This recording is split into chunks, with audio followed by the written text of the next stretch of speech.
Saltmarsh was near Mayor of Deadman. Hey! No, Saltmarsh is Greyhawk. Oh, okay. Hey, welcome everybody to another episode. We're gonna call this one the Drunken Duck. So welcome to Stronghold Gaming. We're doing a special Super Bowl of Sunday spectacular. Doing a one shot with Pete, aka Connor, as our DM, and yeah, it's we're just gonna have fun today. So these are gonna be all brand new characters that you guys have never seen before, and we're just gonna make that happen. Is there anybody we need to shout out this week? Tim, that you can think of? Everybody. Go everybody. Go everybody. Everybody have a great week this week. My DM brain is off. I just want to be a bane to the DM's existence as another character today. Awesome. Well, with that, I'm going to toss us over to Pete and let him take over. Okay, thank you very much. And also, just to give you a heads up, this might be a Super Bowl one-shot, but it has nothing to do with football of any kind of sport, okay? So, sorry if anyone's expecting it to be. I know, I'm sorry. So, first of all, intro for this one is, for years, the land has been peaceful. All has been well. It's been a very prosperous time. However, strange lights and menacing clouds have been seen across the sea to the north. You have signed up on an adventuring company called the Intrepid Explorer Society, headed north on a ship to seek adventure and fame. East Indies Company? Okay. No. Hopefully, you will uncover the source of this strange phenomenon, filled with anticipation, excitement, and the thrill of the unknown. You make your way through treacherous waters and navigate unfamiliar terrain. Will you encounter fierce monsters, mysterious magic, and hopefully some untold treasures? Will you rise to the challenge and uncover the secrets that lie ahead? Only time will tell. So, you have boarded about a week ago on a ship called the Silver Wind. The Silver Wind's a spacious, well-appointed merchant ship that sails the seas in search of trade and adventure. In this case, it's been hired to take yourselves to the north to explore what these mysterious lights are. The ship's equipped with sturdy holds, copious amounts of cargo, and comfortable quarters for the crew and its guests. Despite its peaceful purpose, the Silver Wind is well defended, with a complement of well-armed sailors ready to protect the ship and its valuable cargo. The crew of the ship is a diverse group of individuals from all walks of life, united for the love of travel and the desire to see the world. They are well known for their hard work and friendly nature, and they take pride that every journey is seen through to the end, and the passengers always seem to have a good time. The captain of this ship is a man called Captain Eric Blackwood. He is a jolly fellow, very seasoned, with many, many years under his belt. He always seems to have a positive outlook and a talent for reading people and making sure they are having a good time. So, to that end, he's because you are a guest on his ship, but there's unfortunately no such thing as a free ride on these ships. You've always got to do something. There's got to be something to do as well as have a good time. So, first of all, over the last couple of days, you've been given a few chores to do. So, I'm going to get you to roll, each of you. I'll go through the list one by one.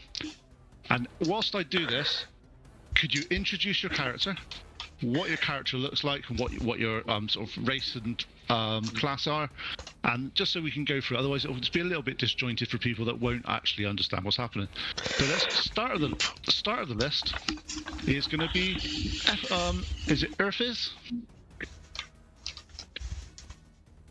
Urfiz is yes. Yes. So if you describe yourself, Urfiz, and roll a d10 for me afterwards. Sure. Urfiz, he is a hobgoblin artificer that loves collecting all different types of bits of liquids, chemicals, and also Well, especially things that come off of other creatures.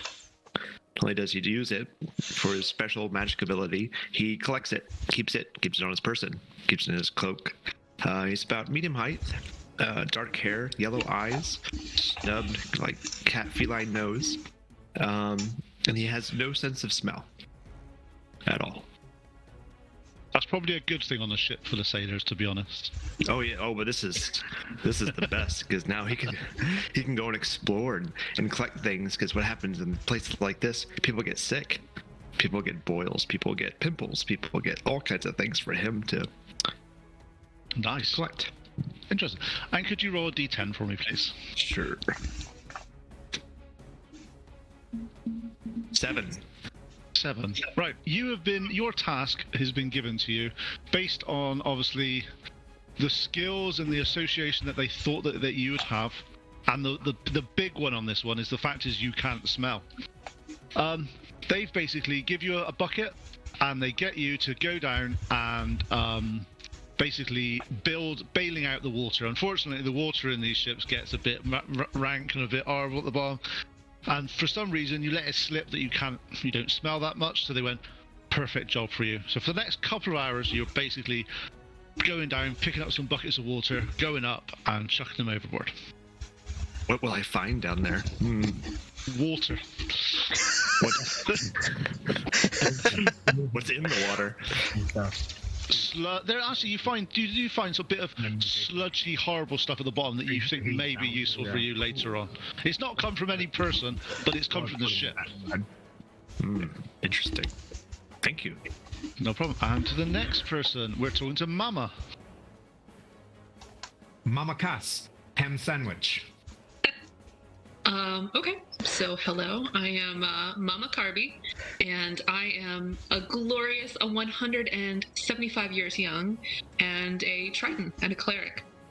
And in my many, many, many years following my path and healing and just helping out in the kind of lower levels of my order, I've really come to find that everybody needs a good grandma, even if you don't have one. So every one of my healing spells comes with a little kiss on the head to make you feel better.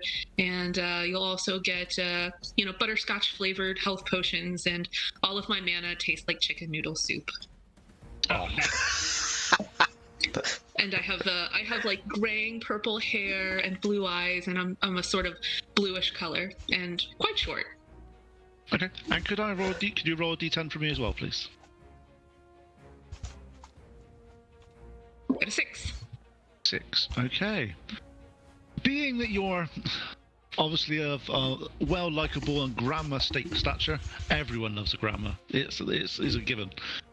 The job you're given is suitable for someone that seems to have incorporated themselves in and made everyone feel at ease on the ship. You've been given the organization of the provision store. So you need to go through and make sure they're asking you to record what's there, make sure that all the water, the food, the water supplies are in the various areas. You notice, though, when you're there, that there seems to be less sugar than you would anticipate there to be. Especially from your larder, you're probably used to having lots of sugar to make sure your various stuff. Looking at the barrel, everything else seems to be relatively full, but the sugar seems to be only half full. Well, that's a real bummer, because that makes it harder to make my cookies. Yeah. So yeah, it's interesting. It's just as if not sure why yet, but there's a little bit of less sugar than there needs to be. Okay, so next person on the list is Marcy. Yes. So, good old Marcy Curveball is a ghost-wise halfling. Has nothing to do with this as being Ghost of Salt March or anything. I'm not trying to metagame whatsoever, but I got to pick a halfling. So, good old Marcy Curveball was a noble from his tribe, and he's out sowing his oats, exploring with the East Indies Trading Company. His goal in life is to kind of mess with the universe as much as possible, so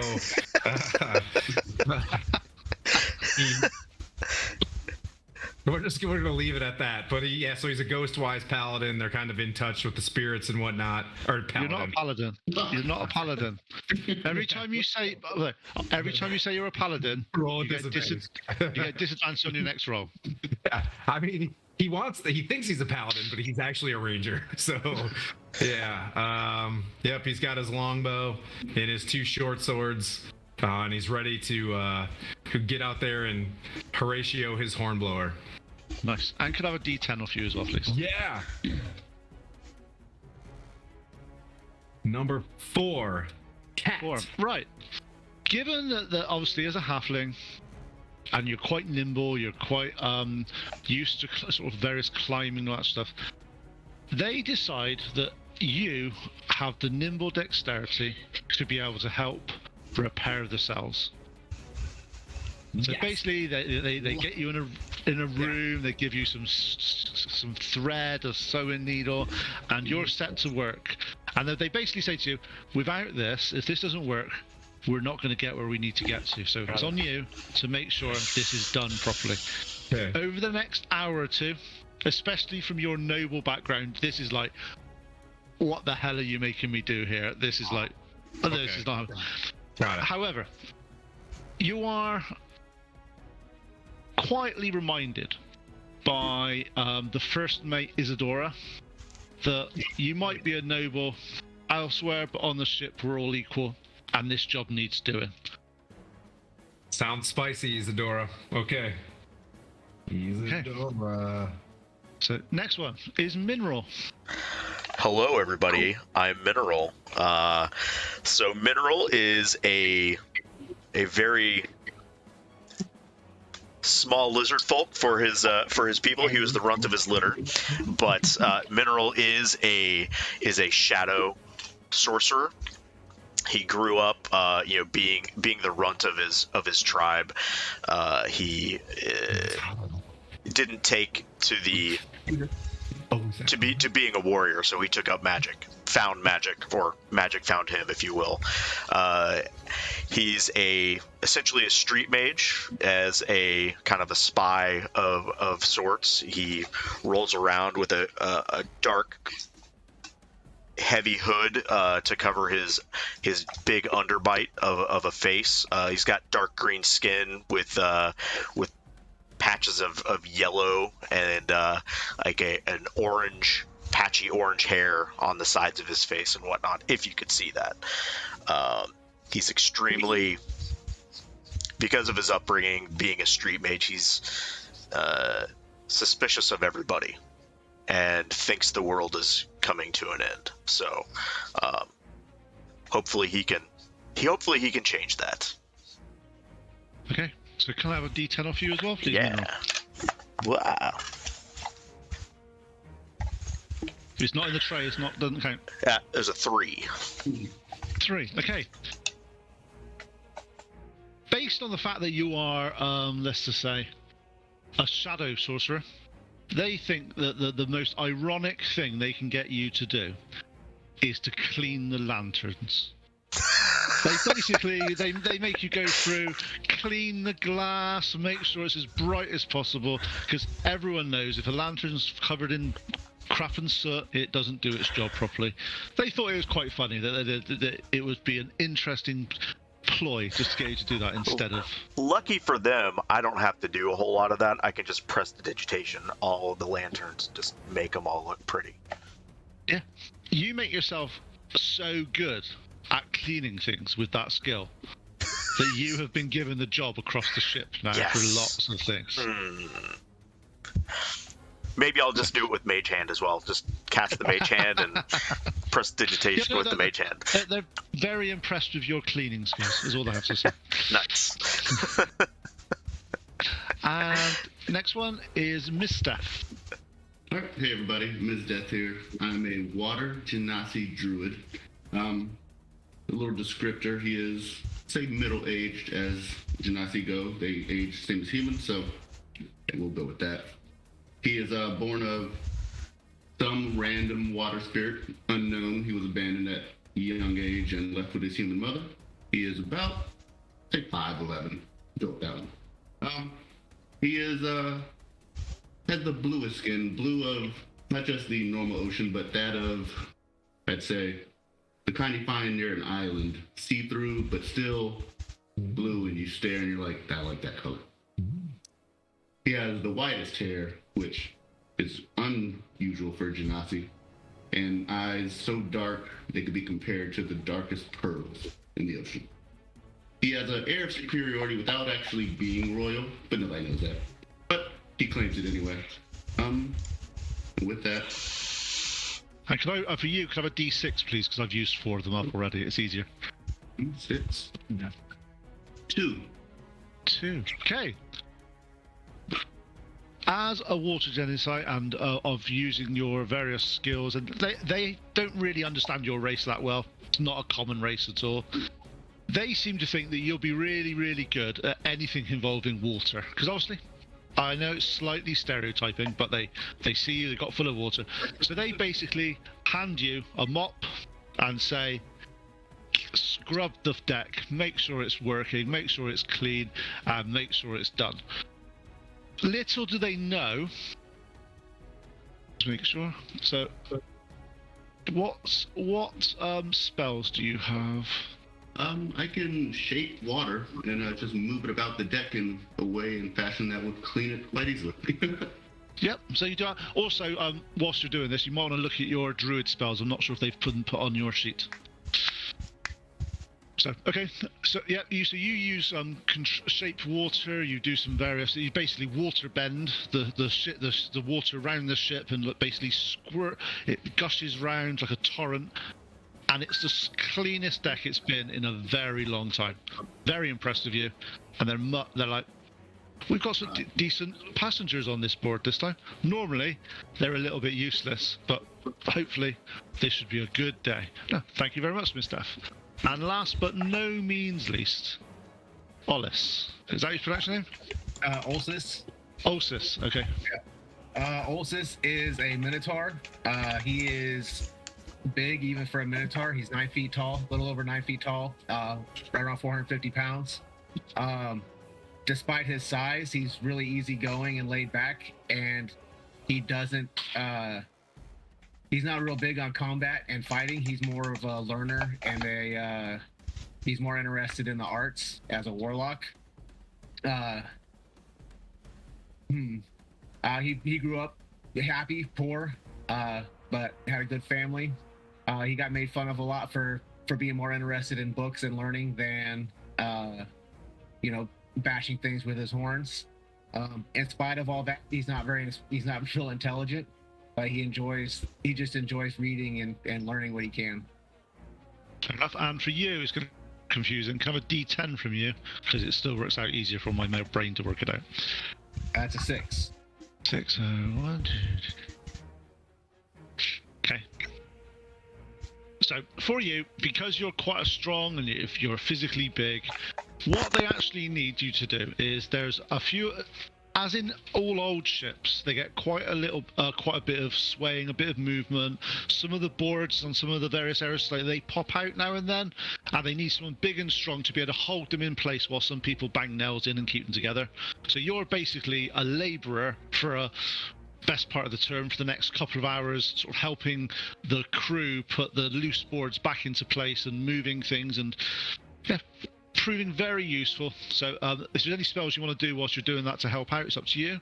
But if you just want to use your size and strength, you can do that as well. It would just be a size and strength thing, I think. Yeah, that's fine. That's fine. So you quite happily do that. So that you settle into the next couple of days, pretty routine. And those jobs rotate around a bit. You get a few different jobs to do.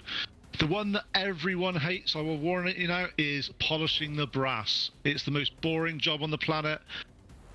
For some reason, this brass seems to be even magic resistant. Prestidigitation doesn't even work on it. You got to do it manually, or it doesn't shine.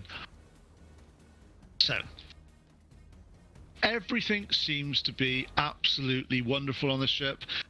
As much so as, just to say, how many people here is this going to be your first voyage on a ship? Definitely my first time. Yes, I reckon at least 4 of you, at least 4 of you, because 2 of you are water-based, so you should be fine. You 4. as the first time on a ship, you notice that no one is wearing armor. No one is carrying weapons. They might have a single sword or a single weapon on them, but they're not fully decked out in their adventuring gear on a ship. Mainly, what's going to happen here for you, and also armor is pretty dangerous if you end up getting chucked overboard. Even the lighter armor, it would drag you down. So you see a lot of the sailors are wearing loose-fitting clothes, which there's lots of here that you're able to fit into. So it's your choice if you're going to keep carrying in your equipment round with you, all your stuff and all your weapons, and wear your armor. But just need to know if that's the case with you or not, because it comes with some advantages and, well, a lot more disadvantages, but we'll see. Do you guys want to be wearing and carrying your weapons and armor on board the ship? I feel pretty comfortable without mine. Number one, because I've got that nice little affinity for the water. Plus, moving around the tight spaces with any armor on, I would rather the flexibility to move around the ship easily rather than the armor. Okay, and what about Ifris? No, I noticed that. I'm like, I'm just going to take it off. Yep, nice. So take it off. Marcy. Got him, Marcy. Curveball away. I'm a little bit stubborn. Okay, armor done. Yeah, I'm gonna keep the leather armor on him. He's got to learn his lesson. I think that's what's gonna happen here. And mineral. My backpack is going to stay down in the hold wherever we're staying. Yep. But I'm fairly lightly clothed anyways, so I'll keep my 2 daggers and a staff with me. And 2 daggers and a staff. God, how are you going to with all that stuff on you? Well, I have a cloak on too, so I can just toss the cloak and that's it. Okay, and Miss Death. Miss Death is one with the water. He will maintain his equipment. Okay. The only equipment you've got is a quarterstaff, though, isn't it? Yeah, leather armor. But yeah. Okay. I have a scimitar, but I'm not wielding it. It's just Cool. Hip And I'm not going to get this name right. I'm sorry. Ulsis, is it? Yep, Ulsis. Well, yeah. Ulsis is not much of a swimmer, anyways, so he's going to take their advice and ditch the armor. Cool. Nice. So over the next few days, nothing much happens. However, what seems to be what's really useful to do is there's some games that people play on ships to pass the time. Because to be honest, once you've done your chores, there isn't a lot to do. You've got a long time in the day to deal with things, and it's not a lot to do. So, can I have just from... Let's just randomize this one. Marcy. Mineral. Uh-oh. Mineral. Can you roll me a d10, please? 1. 1. Great. So, one of the games that you all have been playing for the past few days is a game called Deck Dice. It's a fast-paced, high-stakes dice game, and when I say high-stakes dice game, on a ship, you notice that they're actually using sugar as their currency. Due to the fact that it's a little bit low on the sugar thing, it seems to be a high-value item, especially on board this ship. So, players... Okay, anybody who wants to play on this can do so. You're actually able to do this now. So, could I get... First thing is, anybody proficient in dice some background, you can get it. So, just want to make sure. No. If you are, let me know. Oh, searching. No. No, okay, that's fine. So, if you could roll me 3d6, everybody. Here you go, buddy. And I'll be asking in order what you get, and it'll just be a way of determining a few things. So, Efriz, what did you get, mate? I got 12. Nice. And Mama? I got 11. Oh, nice. And Marcy? 12. Mineral? 10. Miss Steph? 9. And the name I'm going to get wrong. I'm dyslexic. I can't. It just looks it and it's wrong. Ulsif. 5. 5? Does dyslexia add extra letters? Because there's no F in there. There is an F now, and it's going to say something in a minute. That's like Flandern. There's no L in Fandolin at the beginning. Okay, so 2 people, Marcy and Elsfith, both roll again, please. 3d6s. Oh, shoot. Max Ordnance in here? Yeah. Nice. He's watching from 35,000 feet. Hey, Marcy, roll your dice again. Yep, roll 2. Marcy. 15, sir. 15. And Elfris?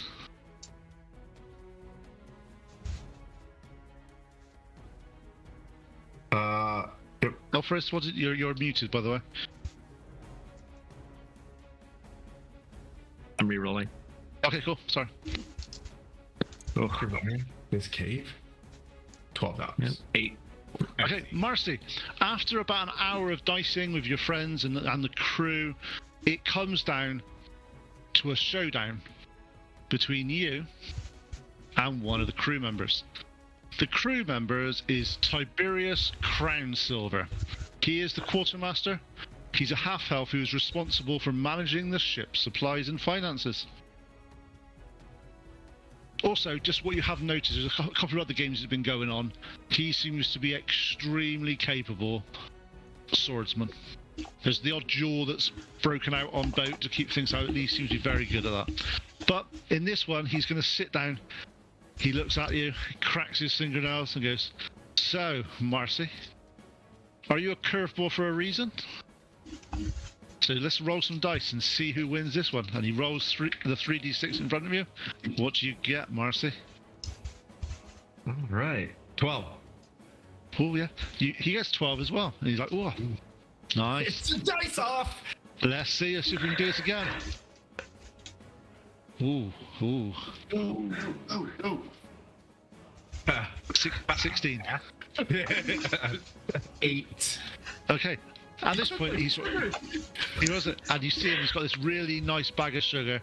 He picks it up and goes, "Maybe tomorrow somebody else can win this, but for now, go and have something sweet." And he walks off full of bravado, full of like a bit of swagger, as if he's just told, quite happy that he's actually beat What was his name? Tristan?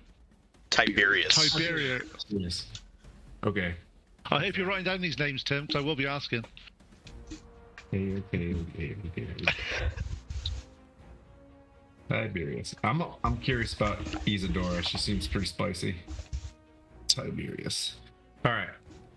So, what do you guys want to do? There's a few hours of spare time during today. Is there anything you want to do? Anything you want to talk about? And I'll go through in order just to make sure so we don't miss anybody out. Okay, you've hid for the rest of the session. Next, right. Alfred, is there anything you want to do whilst on board the ship? I'd like to explore the barracks, see what's in there, see what I can find. Okay, cool. So as you're down in the barracks, what they're here is that there's a number of different rooms for you guys, and there's a number of different rooms for the crew. The crew is split into that you've got the captain and the first mate. They've got their own private chambers, and then everybody else are in split. There's 10 total crews, so they're split between 2 4s in sort of they seem to be double hung hammocks. So one's got the top bunk, one's got the lower bunk, but they're in hammocks just to keep the size down. So obviously it's a boat. There's not a huge amount of size.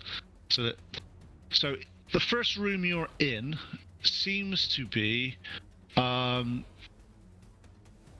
as you walk in, Tiberius is putting his sugar away. So is this obviously Tiberius's room? This is like your room. They're basically 2 sets of. There's 4 hammocks, and there's trunks on sort of some wooden trunks at the end of the bays, and everyone's personal belongings get chucked in there just to make sure they don't rust around and fall around when the sea is a little bit choppy. But they are pretty barren apart from that. There's obviously, well, more annoyingly, they're not the cleanest in the world because none of you rolled the actual clean the cabins out, so they haven't done that yet. So But yeah, but for you though, looking around, you do notice that there are quite a big bits of sort of in the corners of the room as well, sort of like nails and sort of horrible sort of things that should have been brushed away and cleaned. But maybe useful for you because obviously I know you like collecting things, but it's not liquid, unfortunately. No, that's fine. Kind of nails, like some good sized ones, like people's nails and some hair. Yeah, stuff like that. too. Nice Nice. hygienic things. Nice hygienic things. So I know that's something that would appeal to you, and it doesn't smell at all in here as well, which is also useful for you. Yeah, but wouldn't have known. Not that you can tell. Other Not that way, you can tell. yeah. I want to grab some of it and like in a hand and like kind of like ball it together, so it kind of makes like a long piece in my hand, of nail and hair and Nice. skin.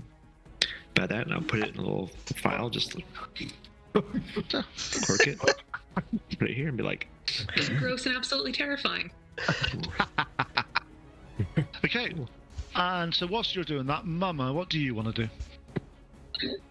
So I will be wandering around talking both to my fellow passengers as well as the crew, doing, just basically doing what a grandmother would do. Oh, how are you doing, sweetie? How are you, how is your day? Little grandmotherly pat on the arm, chatting with people and just sort of listening to what they want to tell me, and seeing if there is anything that they feel, they want to just kind of let out to a grandmotherly type figure who seems incredibly innocuous.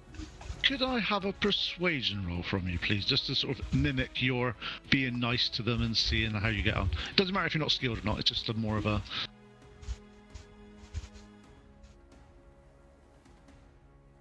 So I rolled a 2. Oh, With a well, 2. that's not... So, She's got a little halitosis as she's talking to people. no, this one's... You're used to people being around you that you've known for a while. They know what you're like. They all completely endeared with you, and you've generally bribed a lot of them with cookies over the few months that you've known them. One of the crew members that you talk to is a person called Ariel Skywatcher. He's a half-elf, and he's responsible for keeping watch in the crow's nest. He's not the most sociable person on the planet, and he doesn't pick up cues very well. Hence the reason why they chuck him up top of the mast. And he's up there for a few days at a time, and no one really minds. However, he's extremely good at his job. There's a couple of times where he feels that he wants to sit up, and he just clams up and doesn't really engage as well as he may have done. But he's a happy enough chap. He just doesn't look particularly well-rounded, is what's the nicest possible terms. Okay, and the next person then is Marcy. What is Marcy Curveball going to want to do? So I'm revolted by the barracks. And I'm snobby, and I'm gonna try to sleep up in the masts where I'll try to find like a crow's nest or someplace as a halfling I can tuck away and maybe tie my ankles off. But to stay up there, I'm trying to avoid people. If I see... Interestingly about that, the only person that is up the crow's nest is a person called Ariel Skywatcher. Luke Skywalker, copy. Yes. And whilst you're up there, you do see him go down once or twice, and you do observe at the bottom that he was talking to Mama at the bottom of by the mast. Doesn't seem to be a very, not a Bit rude. massively, not the massively friendly exchange between them, and he comes back up and he sort of he goes, have you got permission to be up here? Yeah, fixing the masts. I'm sewing sheets. And Yeah, but you don't sew them. You don't sew them on the mast. You sew them in the little room downstairs. Oh, well, I was told by Isadora to come up here and personally sew this one, Ariel. Oh, did you? Right. I'm going to go and ask then, and he just basically starts to run down the mast. And you see him basically grab a rope, hold it around his wrist, and basically just jump off the side and land, bounce from him. Basically, he's obviously done that Go down. lots. I just wave at him. Impressive. Oh, I'm out of here. He goes and finds Isadora. Yeah. He comes back, and by the time he goes out there, you're gone.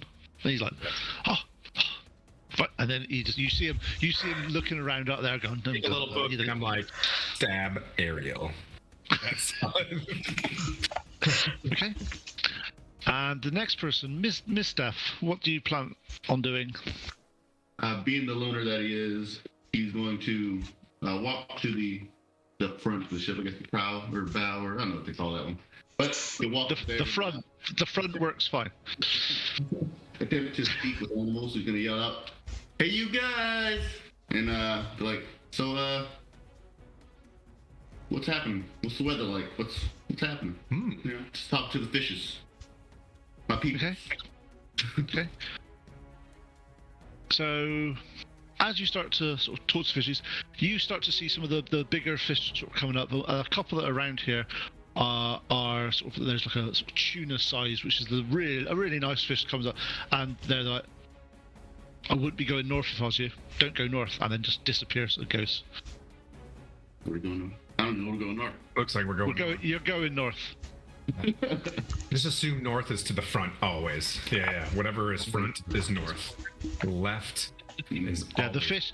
These fish seem quite scared, and and actually, whilst you're here, you're paying a bit more attention. All the fish seem to be going south. Well, I should probably give that knowledge to someone else. So who do you want to give that to? Chance that someone will believe the fishes. Well, see how persuasive I can be. I will attempt to advise the captain of the danger ahead of us that, while unknown, is essentially influencing the entire wild. I was talking to a tuna named Dave. He said Hey, thanks for the bits there, Lawrence. Thanks, Lawrence. So as you approach the captain's quarters, you hear Alric raising his voice, and you basically hear them. It's a conversation between Isadora, which is the first mate, and Alric, which is the captain, and they're basically going, "We should be there already. We've been going this for a week now. We've only got provisions for 2 weeks. We've been gone a week. We're supposed to have been there. It's supposed to have taken 5 days. It's now on the 7th day, and we haven't seen land. Have you talked to the navigator, Alistair? He's got to have got something wrong. We're supposed to be going north. I've done this trip so many times. It's got to be Alistair's fault. He's always the Nav's fault. Bullshit. I don't like where this is going. Yeah. I'll interrupt them once there's a point and say, yeah, there's a lull in the conversation. So. Alright, so something's afoot. Listen. So no crap, there I was. At the front of the ship, talked to some fish, right? Something ahead of us north. It's evil, it's bad, the fish are heading south. We don't want to be that way. If we're already not in the mess already, might want to hike it back. Can Marcy hear this? No, not yet. You're doing your own thing at the same time, at the moment. Which is going below decks. Well, Eric goes, to be honest, a bit concerned ourselves. We've been, hope you didn't overhear what we were saying there. It's, we're still a little, we try to keep the, let's say, bad news away from the crew and the passengers, because we don't really know where we are at the moment, and there's no land around. We're a little bit lost. However, we've got our navigator on it. He's never let us down before. So if you could not tell anyone for now, because this is a little bit concerning. We're not sure what's happening. But you're saying all the fish are going south, and you managed to talk to one. Does the paint job on this ship look like Southwest Airlines? As I look, I was like, damn it!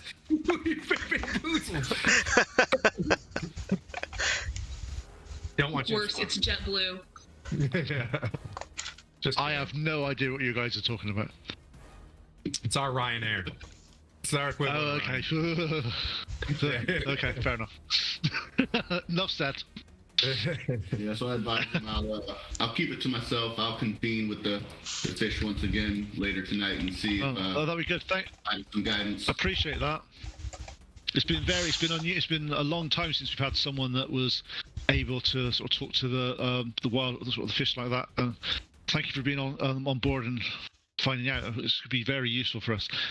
Next time you talk to them, it might be worth asking where the nearest landmass is. That might be useful. Okay, right. And next one on the list is mineral. What are you guys doing? So, not that I'm a loner, but I don't like strangers. I don't trust strangers, so I'm just gonna keep to myself. One of the things that I used to do is, growing up in a seaside village, of lizard folk, I'd go fashion.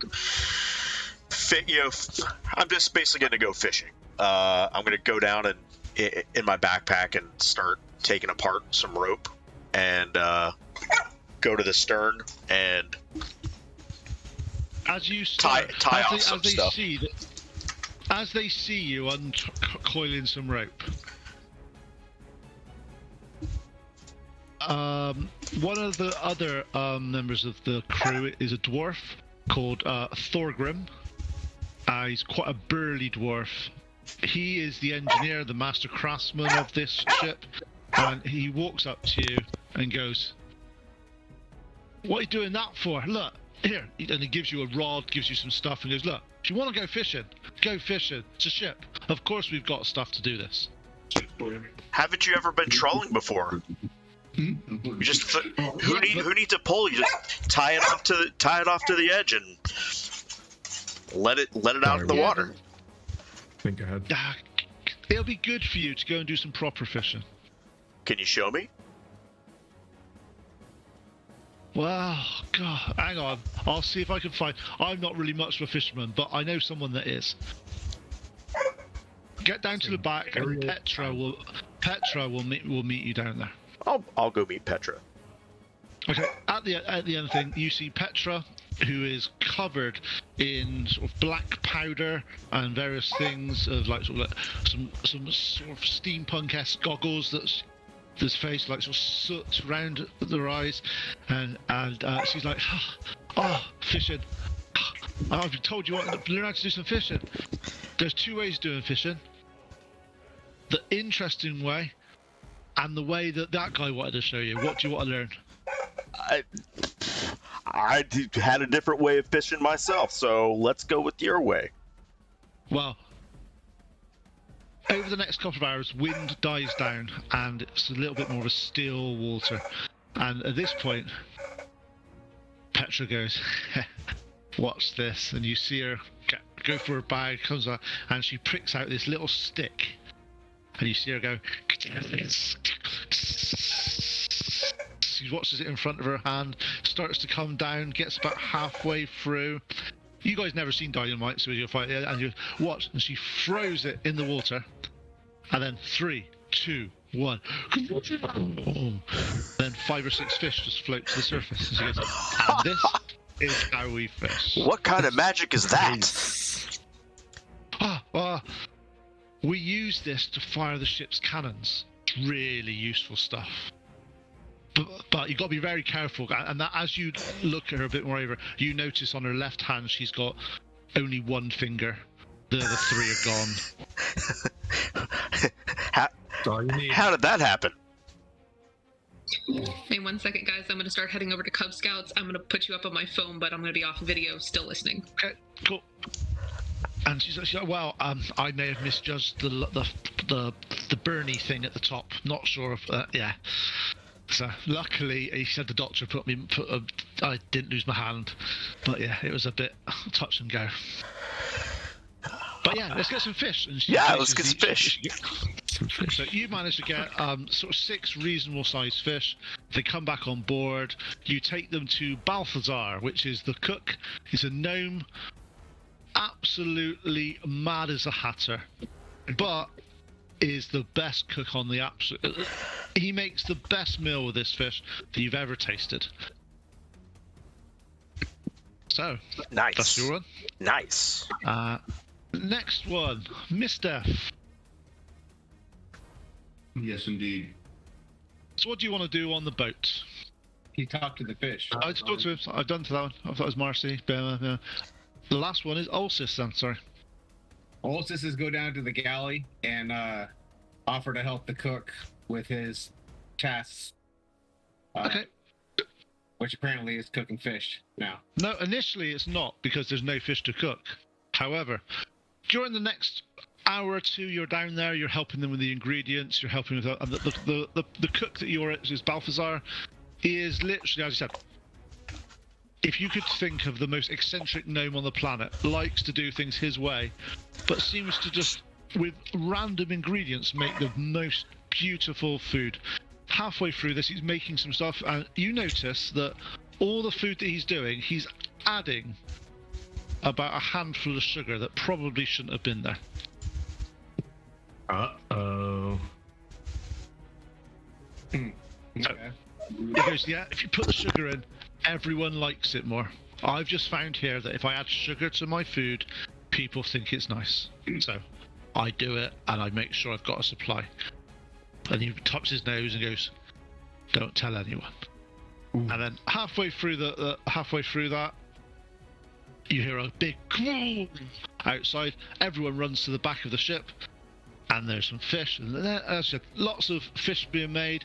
He's basically chops it all up. He does very sort of some griddle, some very nice fish. He also uses a lot of the fish. He'll make some stock for some soup and some stuff for later on as well. Everything's handmade and done here to the T. So, strangely enough, for where you are now, it's very calm. Looking all around the ship, the sea is like glass. There's hardly any ripples. Looking to the north, you see, come evening, you see the lights again that you saw from where you're from. And they seem to be getting wilder, and it's extremely off-putting. It's even the captain comes up on deck and is like, never seen anything like that in all my days of captaining in boats. It's not right. It's really not right. It's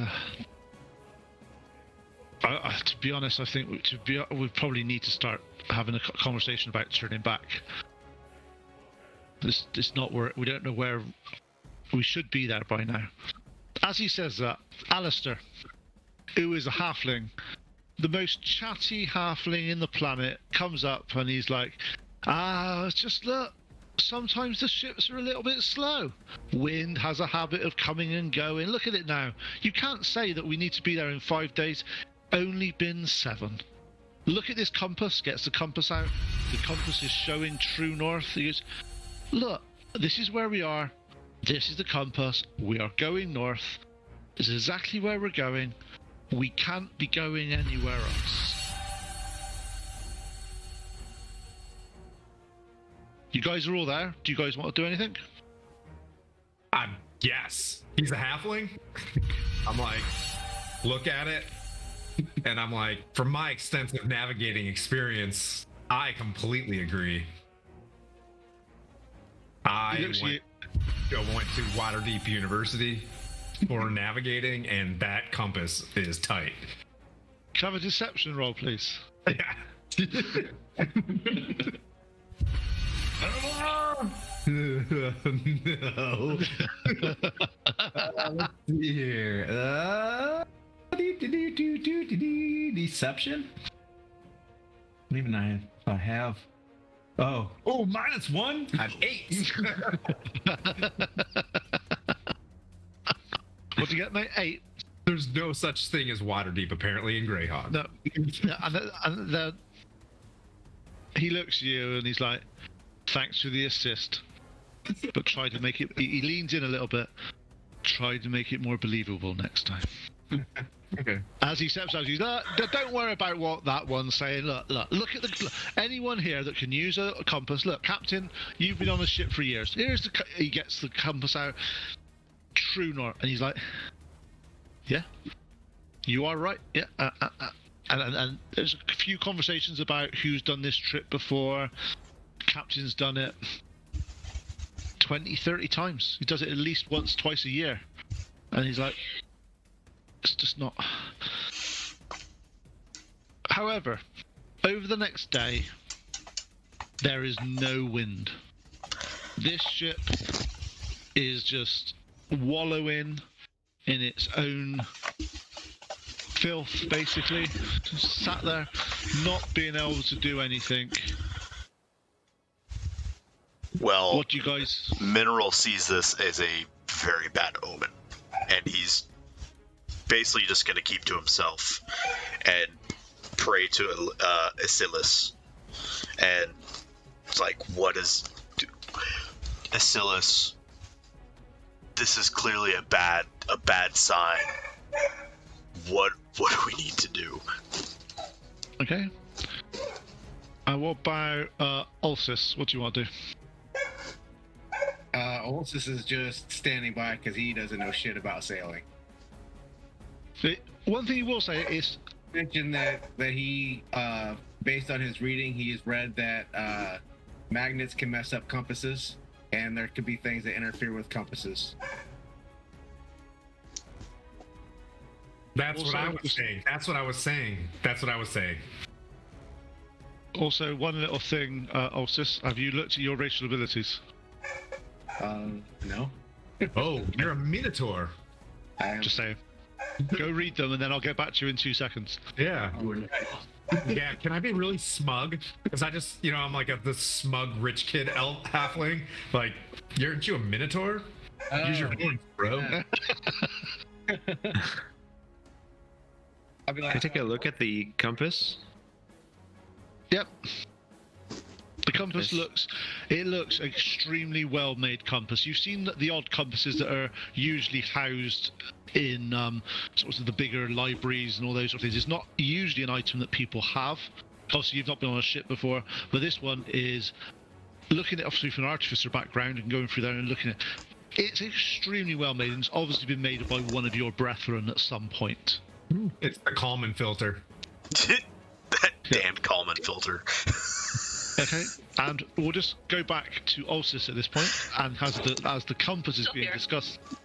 I'm in the car. Okay, cool.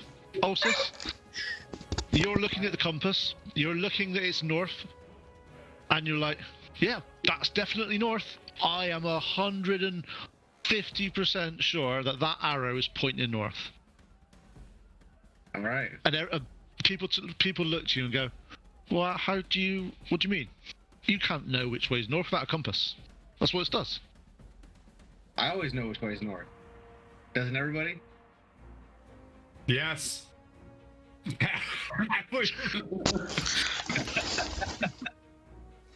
Everyone at this point thinks Marcy is a rogue and untrustworthy.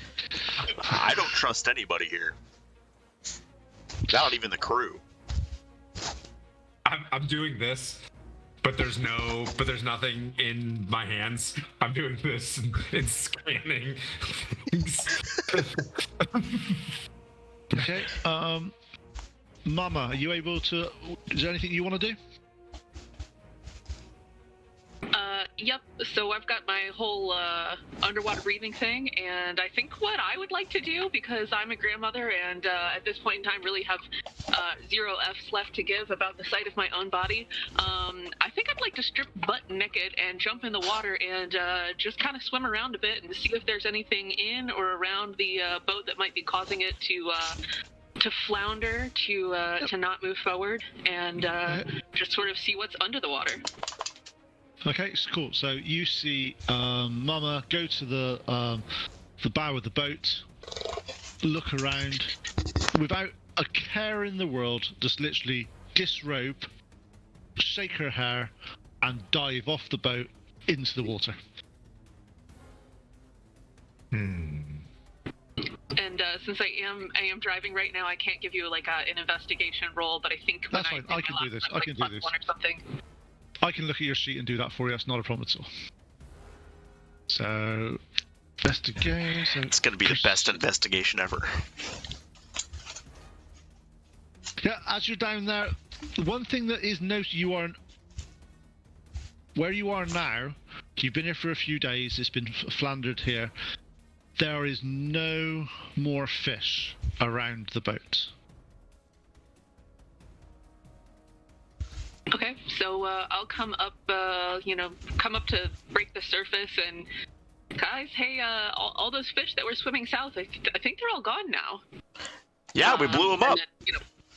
Then, no, but I mean, they aren't even swimming away from us now. They're just heading on back home, I guess. And just easily climb out of the water, shake myself off, and get dressed once more, like I wasn't just running around completely naked.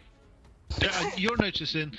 I'm not sure. We'll ask what these fine adventurers do, but the ship's crew seem to take no notice whatsoever, as if skinny dipping is the most perfectly normal thing in the world on this boat. So the rest of you guys, are you being pervy little adventurers, or are you going, it's fine? Yeah, Marshall's lost for words. This is the first time he's ever seen someone naked. Now he's like completely shocked and trying to back away in case someone asks him to also get naked. So he like finds a way to sneak away. He's downstairs. Okay. Anybody else want to be doing anything else, or are they just going to be nonchalantly?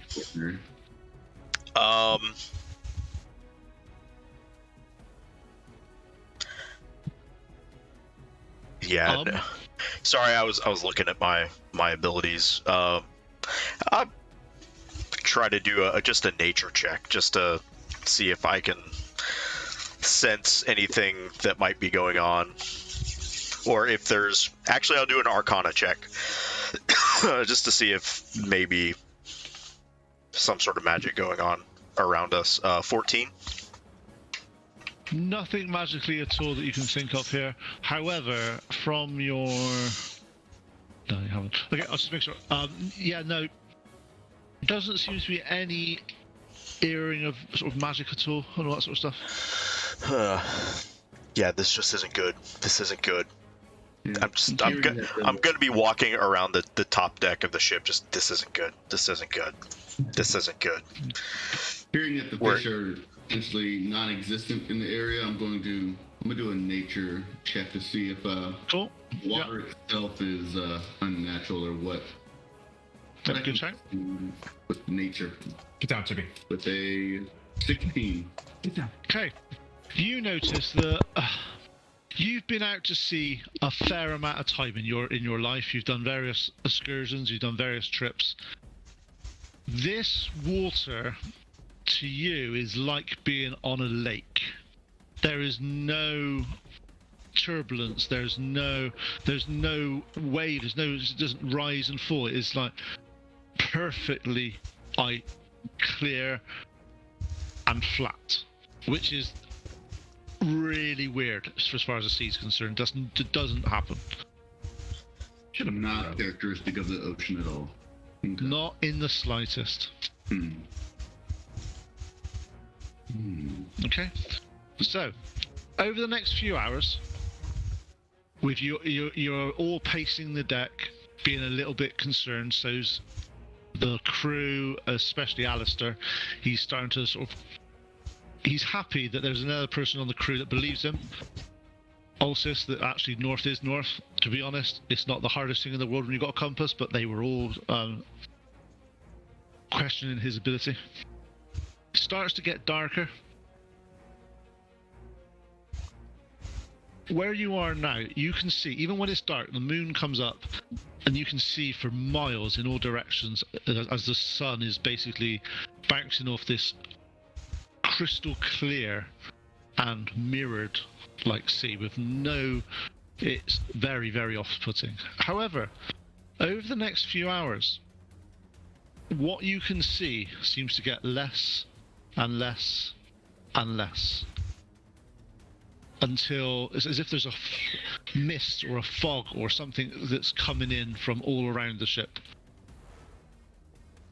Around the same time every night, the lights start to happen again with the various lightnings, the various twirls, however, these now seem to be bouncing off all 360 degrees around the ship, as if you are in some type of eye of a magic storm of some kind.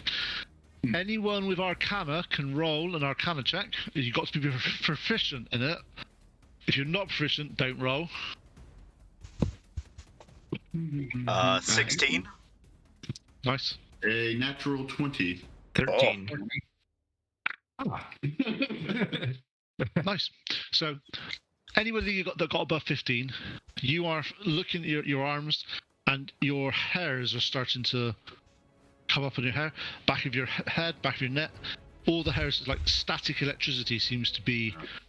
And this is only really, you've seen this happen on some of like the minor sort of cantrips and stuff. You've seen like shocking grasp and stuff, but this seems to be over the whole area. Seems to be getting electrified.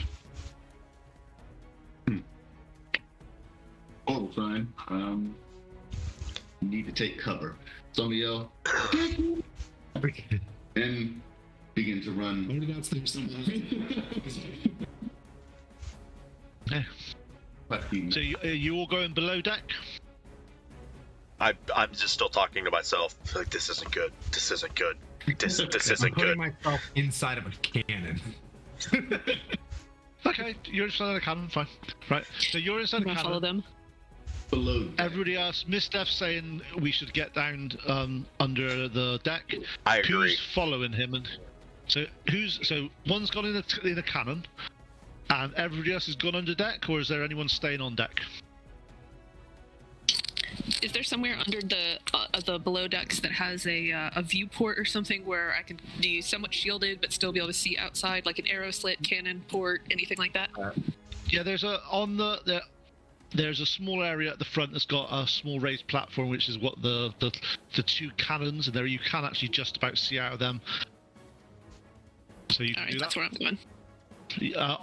Do you want to go in Yeah. there's two cannons. One cannon's got a halfling in it, and the other one you're looking out the other one. Yeah. I want to go to the one Yeah. with the halfling in it next to it. I was checking the rifling. Is this a parrot or a Napoleon? As you catch me in there, like, interesting, and I'll come out. Yeah, I'll go stand next to the other one. Okay. So you're looking out. As you start to look out, the ship starts to move, rocking slowly, as if naturally back into a proper sea, which is a good thing. However, this starts to violently get faster and faster. Wait, are we spinning? You're rocking like this, and Oh. it's really going. This is like the most turbulent sea you've ever been in at this Can point. we open up a gun port and look out and see what's going on? As you open up the gun port, you push it, water rushes in as it comes down and it comes up. Whoopsie daisy.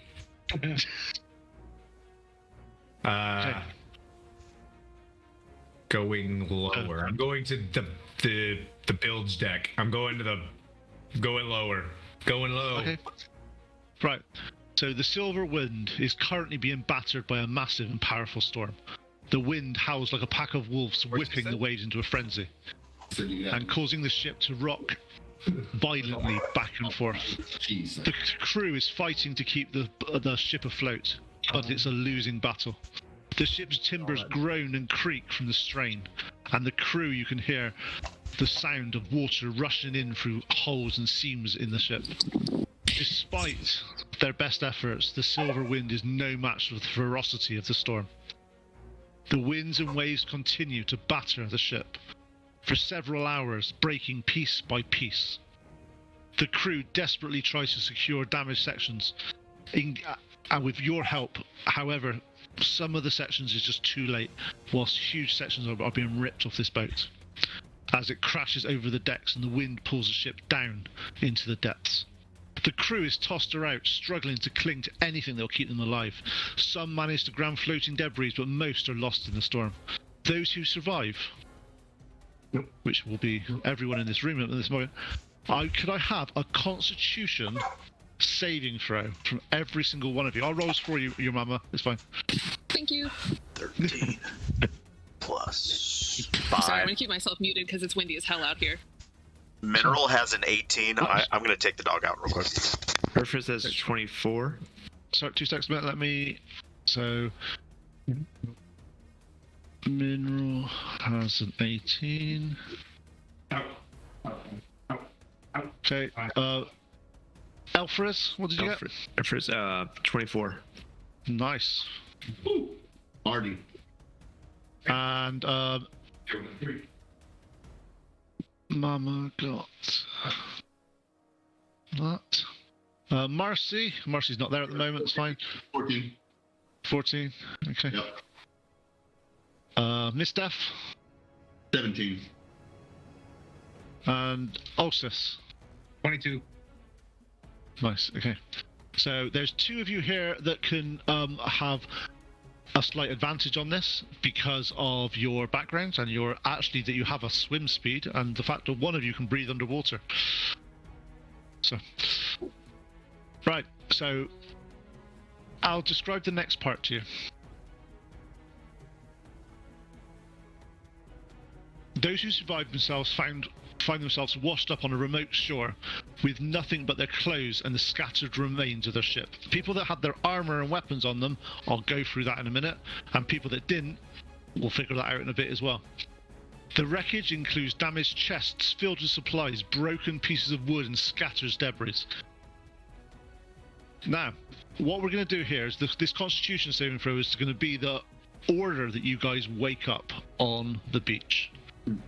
However, that finishes Act 1. So if you'd like to take a 5-minute break and get drinks and sort everything out, we can then go into the next section, which is Act 2. Will the survivors survive the beach? Perfect. All right. All right. Nice. Yeah, we'll take a little over 5 minutes. Is that cool? Yep. All right. We'll see you guys in 5 minutes.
Okay. We're back. And now we're starting with Act 2. The survivors need to piece together what remains of their supplies and equipment, if any, that they have in hope of any chance of survival on this unknown shore.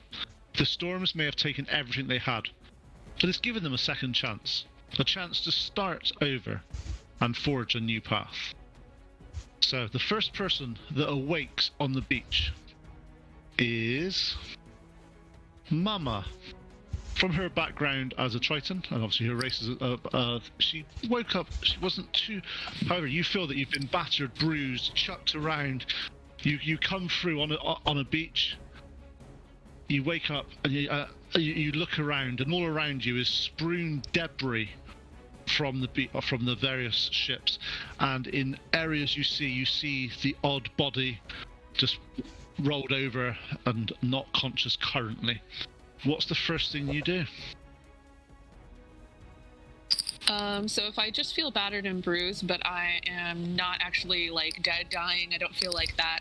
No. I think I'm gonna go from person to person, sort of gently turn them over, like supporting the head, making sure that there's, no neck breaks or anything like that, and just sort of, basic triage, like who's alive, who's not, who's gonna survive the next 5 minutes, and go through that like first, like a little bit of triaging to see who might need my attentions and help. Yep. The only thing you've got on you is you've got your clothes and you have your holy symbol. So that is your item that you've got on you. As you start to look around, could I have a D10 from you, please? Or do you want me to roll it for you? I can roll. Yeah. No, I've got a D10. Believe it or not, I brought my dice with me. Good plan. Okay. I got a 7. Okay. You go over and you notice to your right hand side a bluish humanoid creature that you recognize obviously as Miss Death. So you run over. As you pull them over, and they're over to their back, their heads front. He looks up. He's like, he looks up at you and he's like, Mama, what do you want to do? Oh, Miss Death. Where are we?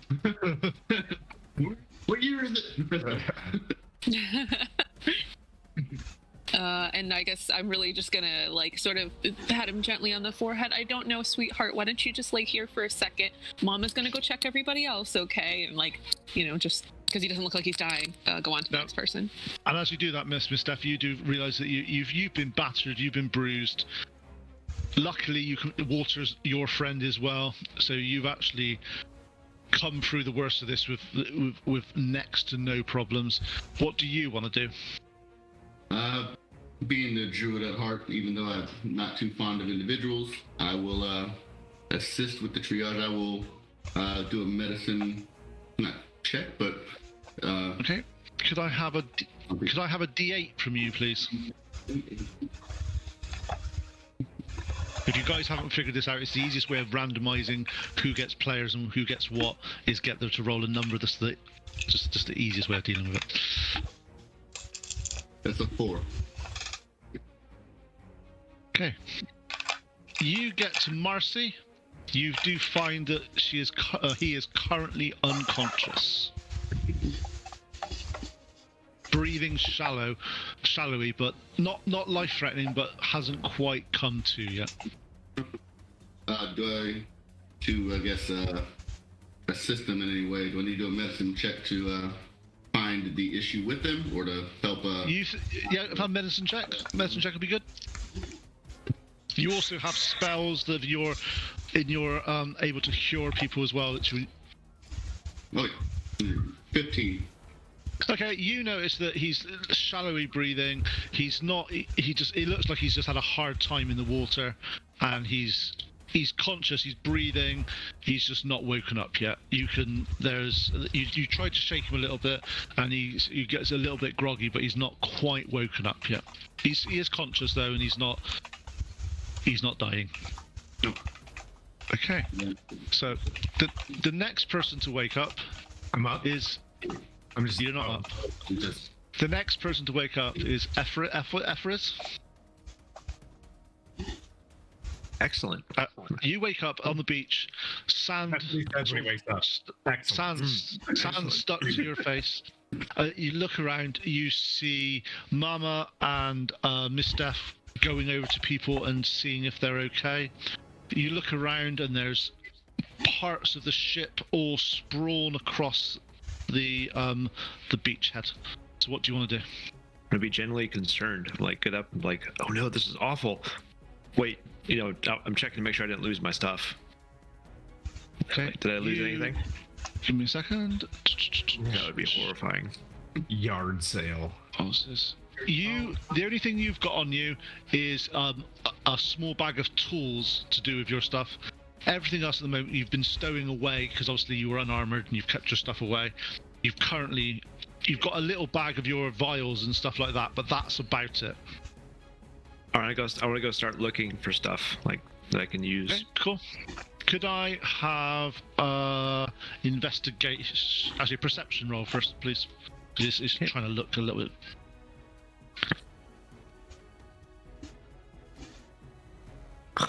Four. Okay, looking around, you see that there's a few broken chests and you get over to the chests, you open them up, and they seem to have nothing currently in them. But you're looking around, there's quite a lot of debris around, so you'll just have to spend a little bit longer to find it. Not a problem at all. So you're up. So next person to get up is Ulysses. What do you want to do? As you wake up, you see people running around checking if people are okay. You see Elfriz going over to a big section of the boat and basically opening up things, trying to look through things. What do you want to do? I think he would focus more on the people than his stuff. So he's going to help. If there's people halfway still floating back out to sea or whatever, he's going to start dragging them. Okay. So the person that you can see, you see Marcy's Mama's looking over Marcy at the moment. Sorry, not Miss Des is looking over Marcy at the moment. The only person that seems to have no one there at the moment is Mineral, your friendly little gecko. I'll go over and it's looking like. Okay, so you run over to Mineral, you pull him over, you start to see him. It's a bit strange, 'cause as a lizard folk, it's quite hard to see they're a bit blue. They haven't got blue lips and stuff. Well, they haven't got. It's a bit strange. You can't tell. However, he sat there whilst you're moving and stuff. You pull him over. He looks up and he sees Ulysses over his body. What are you going to do, Mineral? Freak out. Just is CPR too, because he doesn't. So. I basically just see a bull face right in front of me, rolling over his face, like and I just clutch like, Elsis, make me safe, Elisis, make me safe. 2 seconds. I'm just going to check something. Mineral spells. Man, I thought 14 Constitution would have been high. Okay, so you didn't roll that particularly well, mate. I'm sorry. Who, me? No, not you. Oh, the person okay. that's complaining that he's not up yet.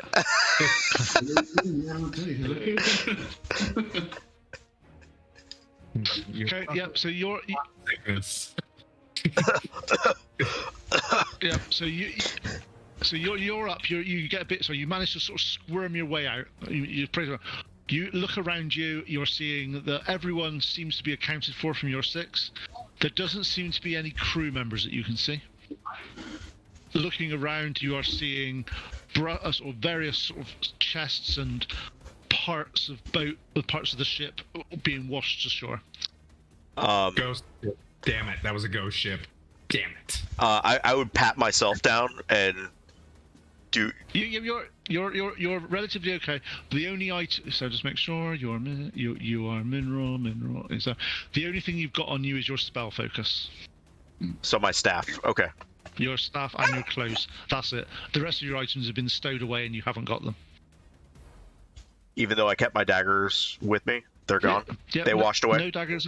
There's Gotcha. no daggers at the moment. Cool. At the moment. Just I sleep with my dagger in my mouth. no. You weren't sleeping though. You were drowning. Okay.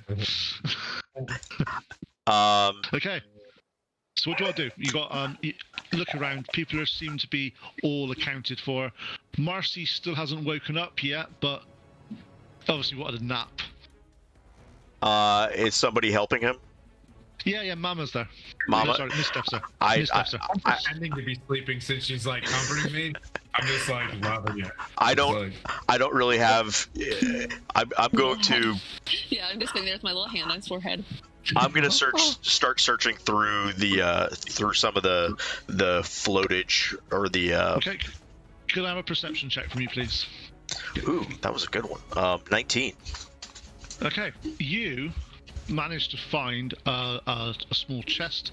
As you start to open it up, just make sure you get the right stuff.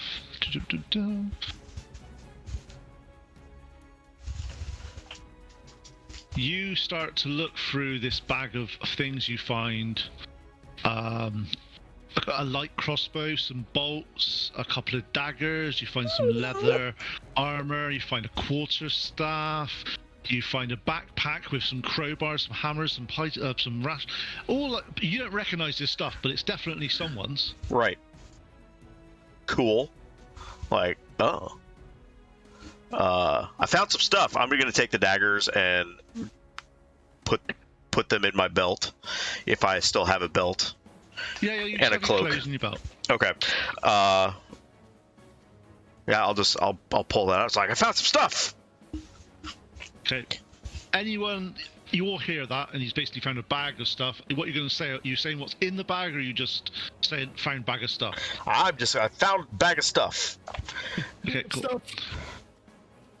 Useful things. And I'll Does Waltus recognize the quarterstaff? Yes. Like, hey, that's my stuff. Those look like my daggers too. Yeah, do I hear him? He found some stuff. I'm looking for stuff. I want stuff. well, there's a crossbow bolt in here and a quarterstaff and some leather. There's some leather armor in here. Yeah, this is all my stuff.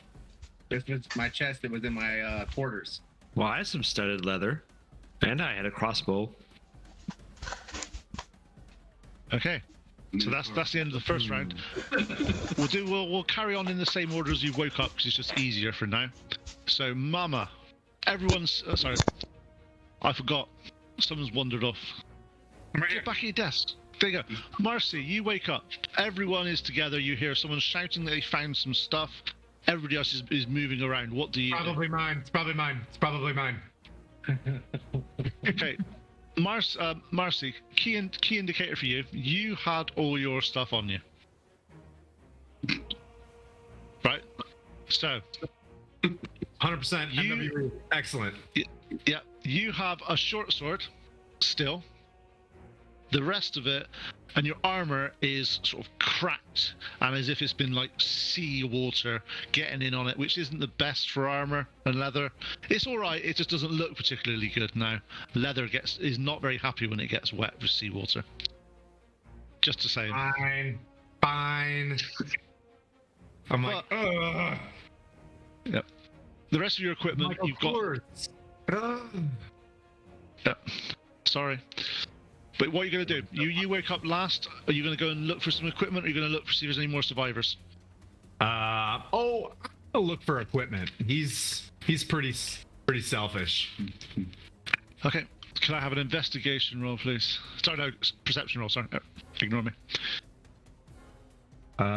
Alrighty, Percepzione. Come on, Marcy, where are you at? So many characters up. All right, Percepzione. 15. Okay, cool. You find a bag of stuff, and in the bag of stuff, you find some daggers, a sling, a bedroll, a mess kit, some rations, some 50 feet of hempen rope, which is a bit sodden, it needs drying out, a tinderbox, some torch, and some water skins. Okay. I'm like, who's got the sling and daggers? Hand it over to him. I've got It's Mineral. Yeah. And I'm Mineral, gonna- you are now noticing that they definitely weren't your daggers, and they may have been Olsen's, like he said in this first time. He's gonna, but You're muted, by the way. ooh, me, him, you, Me.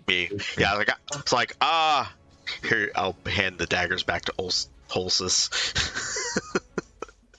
Sorry about that, bro.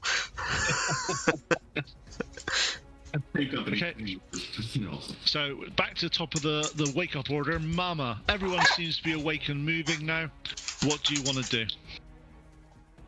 Does everybody appear to be healthy enough? I mean, I'm guessing if they're up and moving around, they probably are.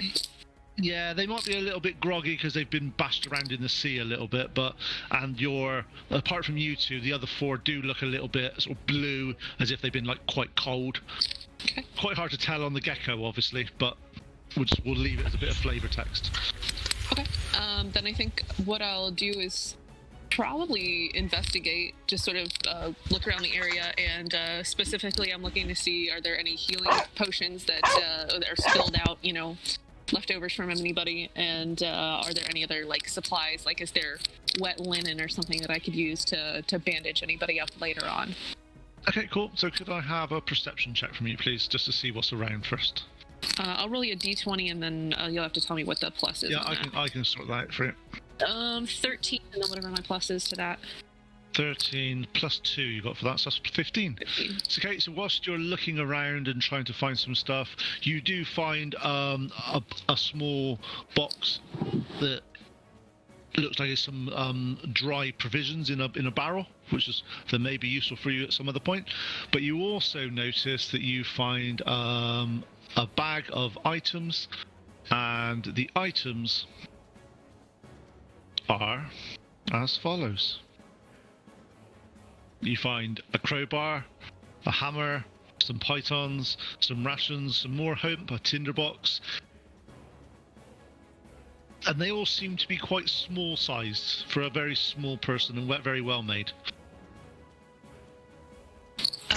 Okay, then I guess I'll gather all that up, and being the good and kindly person that I am, I'll sort of bring it over to the group and sort of look at our we had a halfling, and who else was the other small person we had?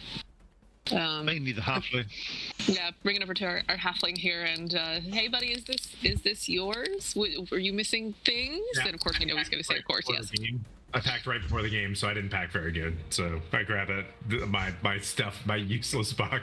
Like, I don't know why I have a hammer. Just All right, but any linens and like I guess kind of like their rations, I will kind of sort of keep for myself, because as Mama and Grandma, Mama Nona, Mama is always going to feed people.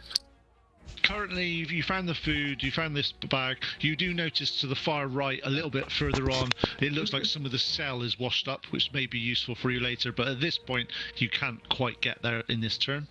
So the next person to have a go is Ulsus. What do you want to be doing? Thanks, Aaron. I'm going to start helping everybody else try to find their stuff. Okay, cool. So can I have a perception roll from you, please? 19. Nice, cool. You find a bag with a mace, some scale mail, a shield, some blankets, a block of incense, candle, censer. It's got some rations, got a tinder box, and some vestments. Definitely looking quite holy. I'm going to hold up the shield like, hey, anybody recognize this? Oh, that's me. That's probably me. Yep. So you find Mama's stuff. So you give Mama her stuff back. Ham sandwich. Right. Next Thank person you. to have a go is Mineral. What are you gonna do, Mineral?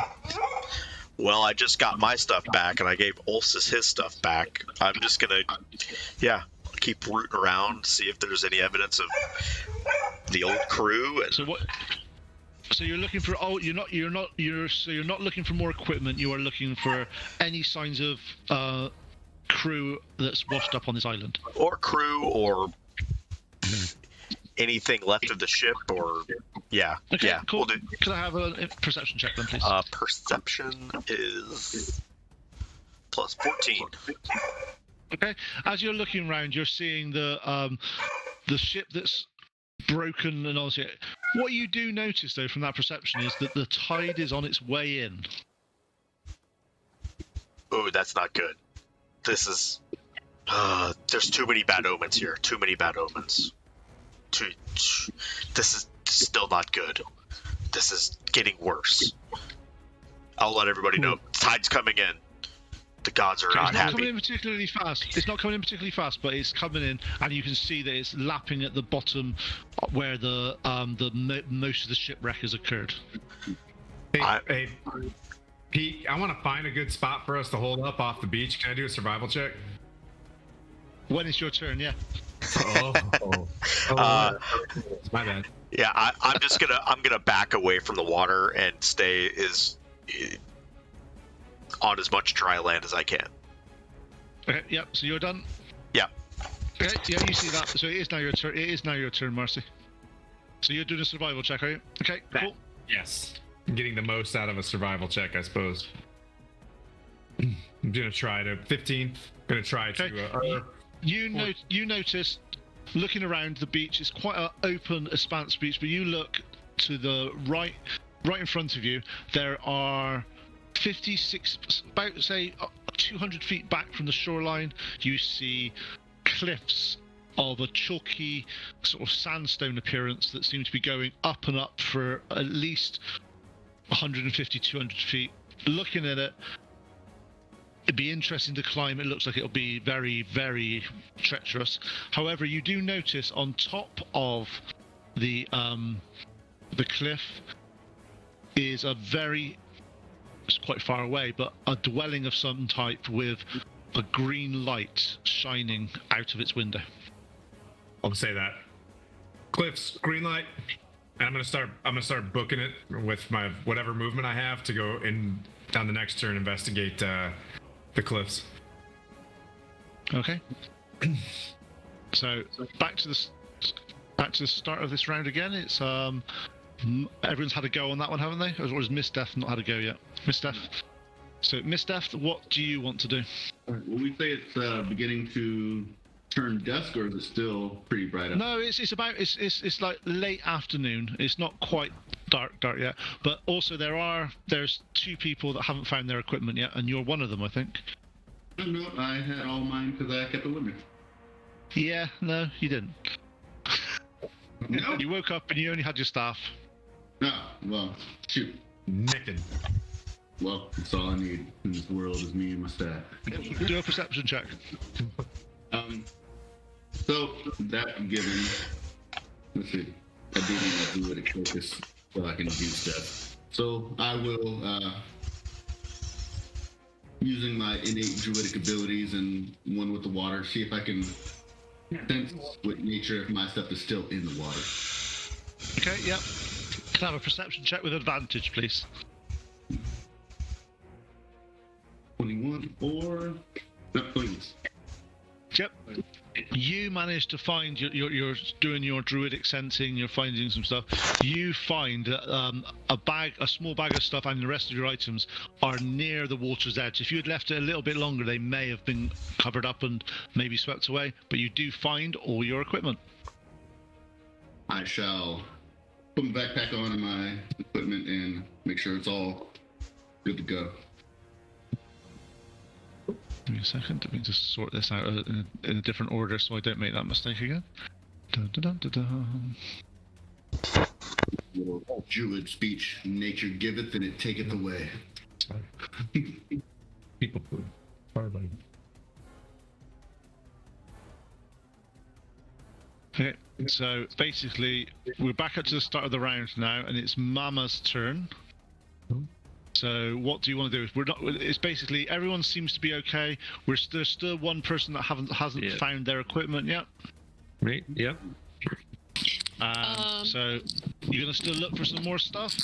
The water is coming in slowly.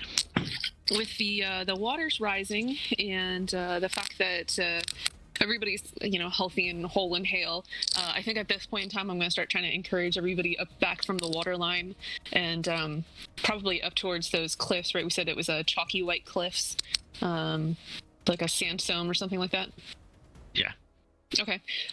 So kind of encouraging everybody, offering like little snacky snacks as we go, and see where we can go from there, and who will move along with us.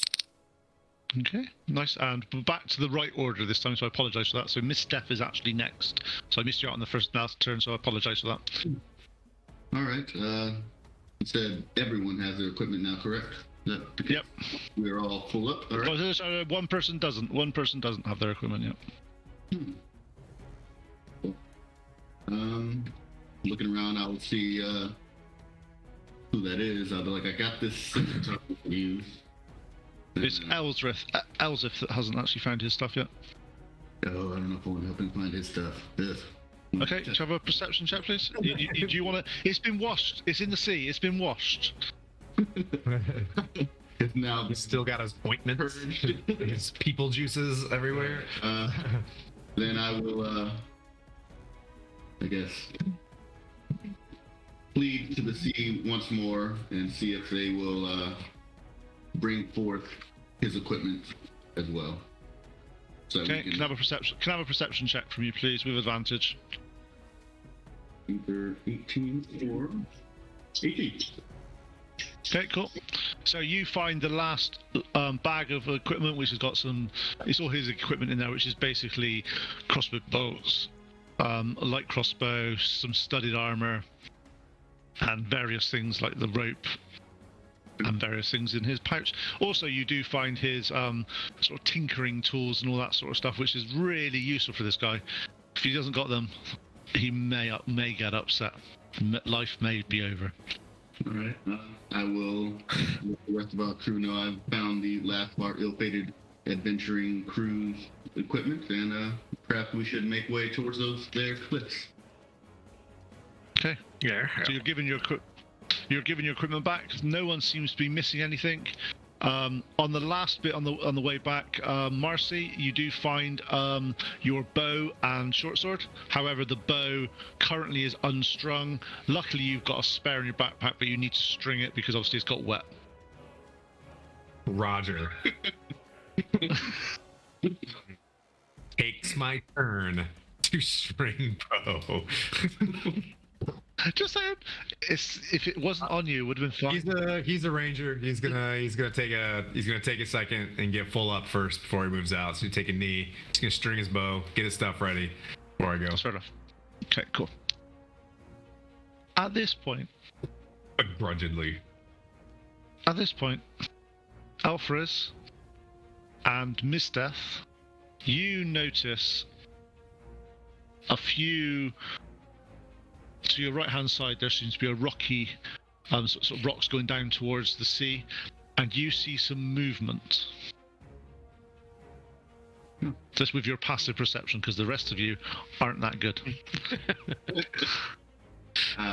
It must be the crew. Hello there, crew. Finally made it. Where's Alistair? As I'm tying my bow, I'm like, oh god, I'm starving. Did they make lunch? Ew, I've never been so hungry. Captain Blackwood! Okay. As you start to all call out for your crew and shouting for various things, you start to see a good 6 to 8 shapes moving towards you. As they get about 120 feet away from you, you notice that they are small, goblin-like creatures. I don't recall any of the crew being that short except for the cook. However, they aren't... You guys have seen goblins before. You guys have reasonably seasoned adventurers. Even though you're level 1, you've done your basic adventuring 101. Pictures, this is a goblin, this is an orc, this is a kobold. So, however, these don't seem to be anything that you're familiar with. They definitely look goblinoid of some kind. Especially from the hobgoblin that we've got here, they definitely have the goblin features that you'd expect. However, looking at their face about 120 feet away, they seem to be complete no eye sockets at all. They seem to be blotchy with white sort of skin over their body. Their claws seem to be artificially long, about the same length as their fingers. As they're walking around, you see their tongue coming out and tasting the air. And when they hear you start shouting, they instantly sort of latch on to hear you. And when you start to call out for the captain, you see them start to drop to all fours and start running. I'm gonna yell, "Destin Spring Breakers!" And just Nice. And at this point, could I have some initiative, please? And Especially with that tasting part. Yeah, just taste everything. Oh, It's weird. Right. this is not going to be fun. 1 second, Pete. I'm coming. Don't worry. And yeah, I'm just driving back. I'm like 5 houses from mine, but if you would please roll my initiative for me, I would be appreciative. Yeah, we can sort that out for you. Not a problem at all.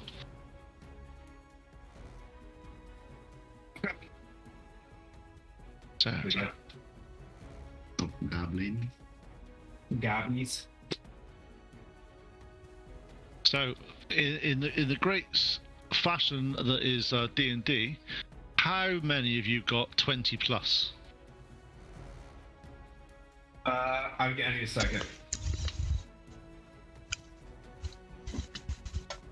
I was mapping. Sorry.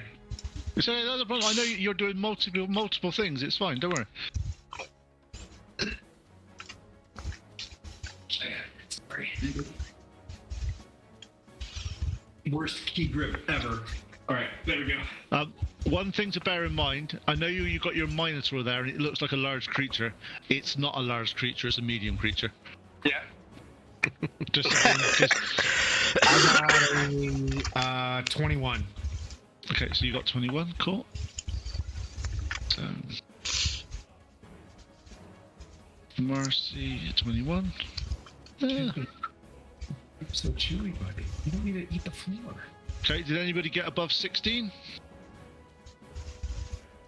God, this is going well for you guys. At 21. The moment.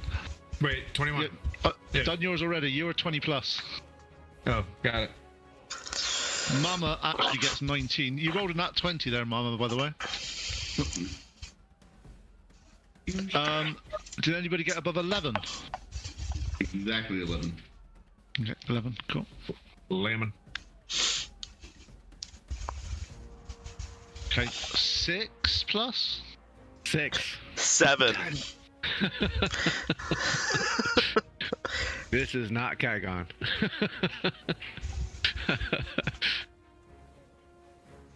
Okay, I have to ask, what did you get, Alfred? 5. That's not bad. +5 to hit. Not for you, but Yeah. that's good at level Yeah. 1. That's That's perfectly acceptable to have +5 to hit at level 1. Yeah.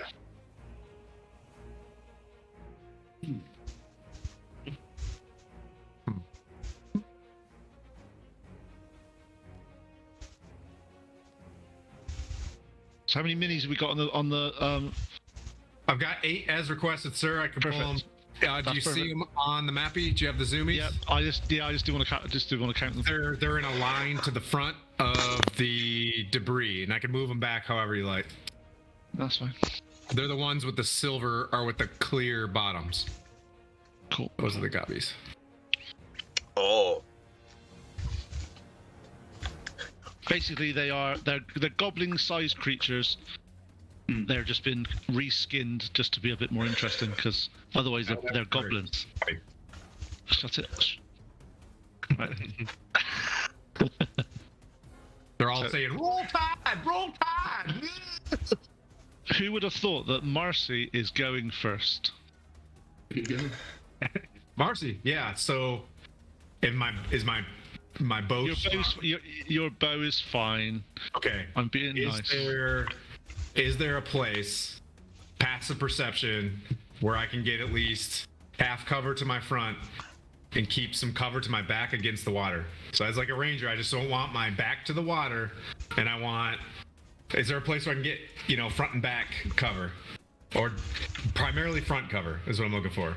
But if there's back cover, not so much, but front cover, there are some barrels that you can probably get down behind. All right, gonna take a barrel, and I'm just gonna send one at one of these creatures. Don't even want to negotiate. They did not. Let's chill. I get one attack. Huzzah! Warduke die. Don't fail me, Warduke. Hail Warduke. That's a 15. Okay, as you knock your bow, you turn towards this creature. You gotta shoot like this. Expertly set your bow. However, they seem to be moving quite erratically, and it just goes straight past their head, and you missed it.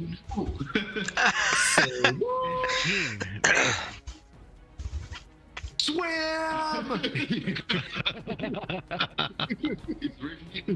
Get away. Yeah. I'm just gonna keep that level of cover and just kind of watch. Okay. I'm not gonna duck or anything. I want to keep my perception up. Okay, fine. So there's 1, 2, 3, 4, 5 of you. Mhm. So I'm just doing some working out. So I'll just do them in order from left to right. We'll just whichever order we're doing. We start on the left-hand side. I just want to throw out there, as my non-action talking, that was a really good shot. You're wondering, so yeah, just so you know, keep it together. Okay, so the one nearest, I think the hobgoblin, is there. It runs towards the hobgoblin. And the way it's running is literally very feral, bipedal. It's jumping. It runs up and it basically puts a slash, tries to sort of slash with one of its claws on you. All right. Oh, give us. Does a 12 hit? Yes. Okay. As you see that he comes up, he rakes across your shoulder as he hits, and he does a massive 4 points of damage. Ooh. That's like 40%. 40% on me. I'm going to have to adjust shields on the Star Destroyer on this one. He actually rolled really well, that one. Okay. I see that and I'll throw up next to me like, what happened to save it by Brian moment out the shoulder? Mama, it is your go, if you're around. Sorry, I'm trying to wrap stuff for a bake sale tomorrow too. But okay, so how close is the closest goblin or goblin-esque thing? They're about the nearest one is the one that's probably just hit Ephraim. Yeah, the swap. But they're all about 30 feet away from you, so okay. 30 feet away. I don't really have a. Actually, you know what I can do? How about a fog cloud to kind of obscure us a little bit from the incoming goblin? Nice. Okay. This is DM running off trying to find his spell card now, spell sheet, so he can figure out how big it is. Yeah, I'm trying to click on it too. 20-foot radius of sphere or fog around a point within range. So I'm going to create a 20-foot sphere of fog around myself, and then anybody who is within 20 feet of me, which I guess most of us, right? I got a fog cloud. 1 sec. There you go, brother. I guess this isn't really a roll. I just do it, right? Looks like it's just a cast. 20 foot? 20. Yep. Oh, range is 120, but then a sphere of 20 feet from wherever I plonk it down. Yeah. So you could basically go. You could go. I want it 120 feet in front of me, and that's where the fog is. But as you want it around you, range doesn't really matter for this one. Yeah, I guess maybe kind of put it sort of an obscuring shield between where we're generally clustered and where all the the goblins are coming in from. So kind of in that in between. But closer to us, just so we have a little bit of cover or concealment, not cover. Sorry. Look at that! Look. I'm gonna get somebody. We're gonna get DMs about me using the wrong word there. Don't worry, it's fine. Yes. So you basically do a shield of fog in front. As you cast this spell, fog just seems to roll off the sea and coalesce in front of you. as you do that, it seems to obscure the monsters from view, and you're a little bit in the cloud. So it can be good and bad, this, but you can't see each other at the moment. Nice. And I think that's all I got. Can you see it, Pete? Yeah, it looks good. All right. Okay, obviously now that that's obscured, you hear snarling, and all of you hear movement in the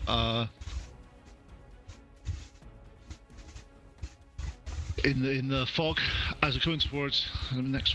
Who's the person next to the hobgoblin? That was Mama. Ah, Mama.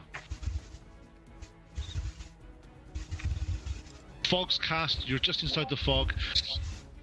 As you're there waiting, suddenly this whitish creature hurls itself towards you and tries to attack you as he goes over, and doesn't. Basically, he tries to hit, and he basically rolls over you and ends up in the water on the other side. Prone. As soon as he does that, I'll look at him like, I remember my first beer, and just. Okay, next person over. Who's the next person? Who's that one?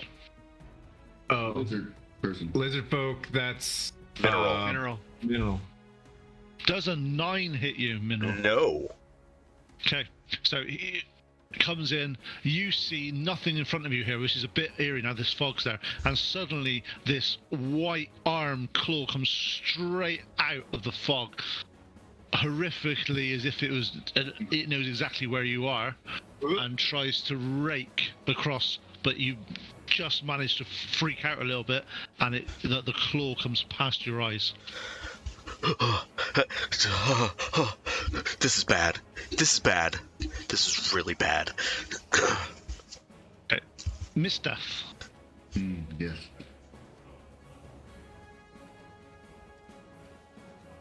My turn? Yep, it's your turn. Seeing my compatriots struggle to land attacks on them, I'm going to cast Fairy Fire on the largest group of goblin-esque creatures.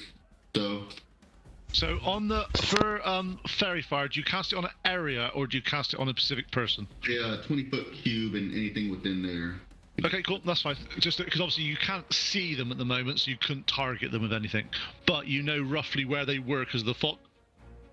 Yes, before it rolled down. Yep. I will cast that. They need to do a dex saving throw of 13, or anyone that tries to attack them will have advantage. Okay, cool. So those I reckon you can get those 5 that are not have gone towards the fog yet. You can get all 5 of them. Yep. So let's just do some dex saving throws. What's your DC for that, mate? 13. Okay, cool.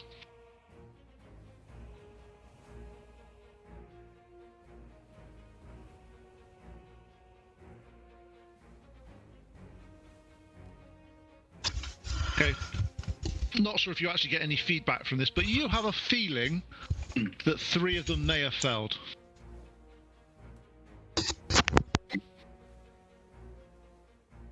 The fairies gave us a boon.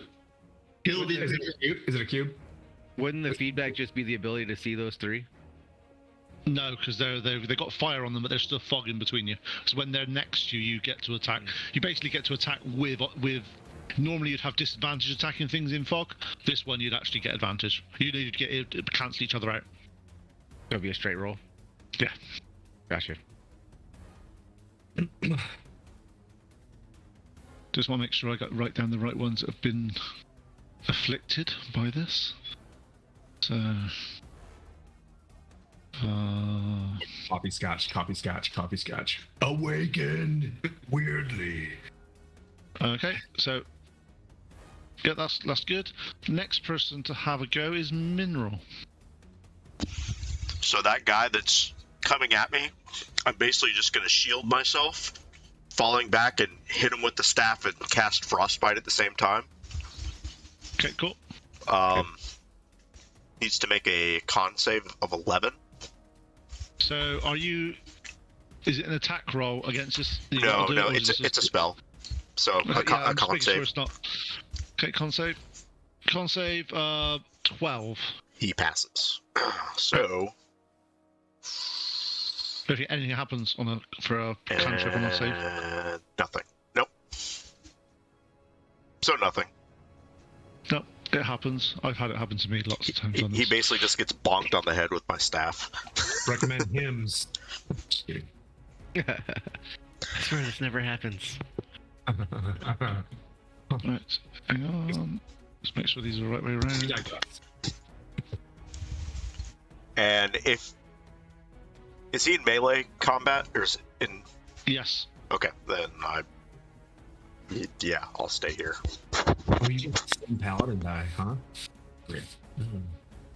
Hope we end up on the same team as Storm Kings. Okay. So next time, there's 3 of the creatures run into the fog. Unless you want to do a movement or anything, Mineral. No, I would have to take an opportunity attack, and I'm not. That's fair enough. So you hear 3 movements coming into the fog, and as you are now, these are fairy fired. As you start to see the people that are on the left-hand side, make sure I get the picture. So you've got, I think it's who's next to the lizard folk. I think I am. Oh, and the Minotaur, and you. yeah. I'm behind a barrel next to him. He must have walked right by the barrel. Right. I'm like, he's like to my left, like. Okay, this is a very eerie sight now. Fog is in front of you. You can't see that much in it. However, there's 3 creatures that are running through the fog that seem to have sort of fairy fire licking up their arms and stuff like that. So you see these glows of creatures coming towards you out of the fog, as if it's pretty weird. Now, first of all, the one that goes past you, Marcy, you see it look to your side, start to taste with its tongue, as if it's not using any sight at all to see you. Really still like I'm a statue. And it tries to do a claw as it goes past you, but it misses. Okay, that worked. And I'm just gonna hold really still. So, next one. Who's the person next to Marcy? Is that the Minotaur? Is there another, or is there is Miss Death there as well?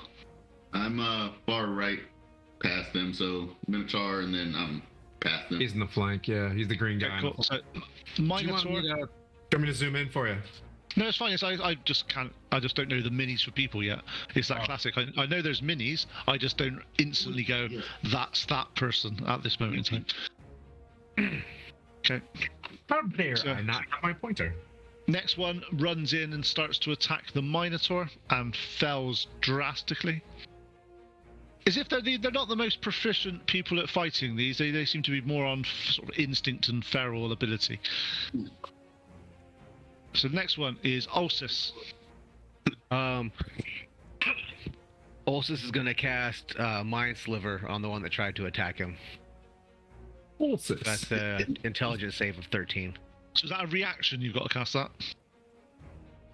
Is that a reaction, or is that I want to make sure I can't... It's a cantrip. It's my first time doing a spellcaster, so... I know, that's why I'm asking. I don't know either, top of my head. Let me Yeah, see. Mind Sliver's a Not a cantrip. reaction. It's just a spell. It's cantrip, cool. So is it intelligence saving throw, is it? Right.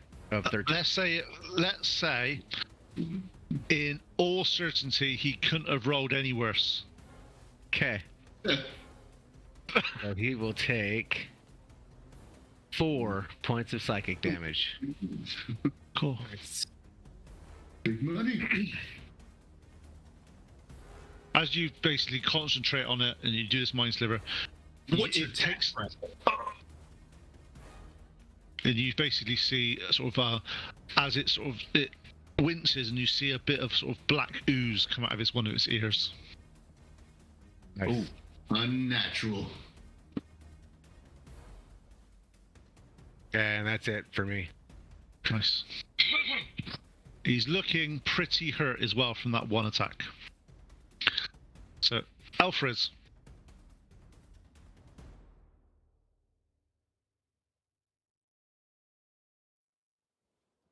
Yeah. You're muted. You're muted. Sorry, but I did it again. So I do it all the time, don't worry. Yeah, all the time. So I do have my crossbow. I was gonna get the one that I can see in the fog. That's like pretty much just right next to me. Yeah, you can see that. My crossbow. There's one that you can see that's there, and because of its fairy fire, you get a flat roll against it, shooting it into the fog because you can just make it out a bit. So Yeah, if you I can could see it. give. All right. We'll shoot that one with my crossbow.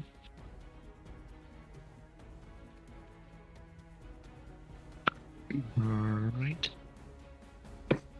There's a 12 hit. No, a 12 does not hit. It shoots, and it's the fog may have been distorting it slightly, but it just seems to go straight through. And this fog's quite cool. As you fire it through, you see like a hole appear in your arrow, and then it sort of closes up as the arrow's gone. As a bonus action, I'd like to do the magic stones. Yep, cool. Cast magic stone with a to get like anything that's on the ground that I can get at my feet. Yeah, you've got a few.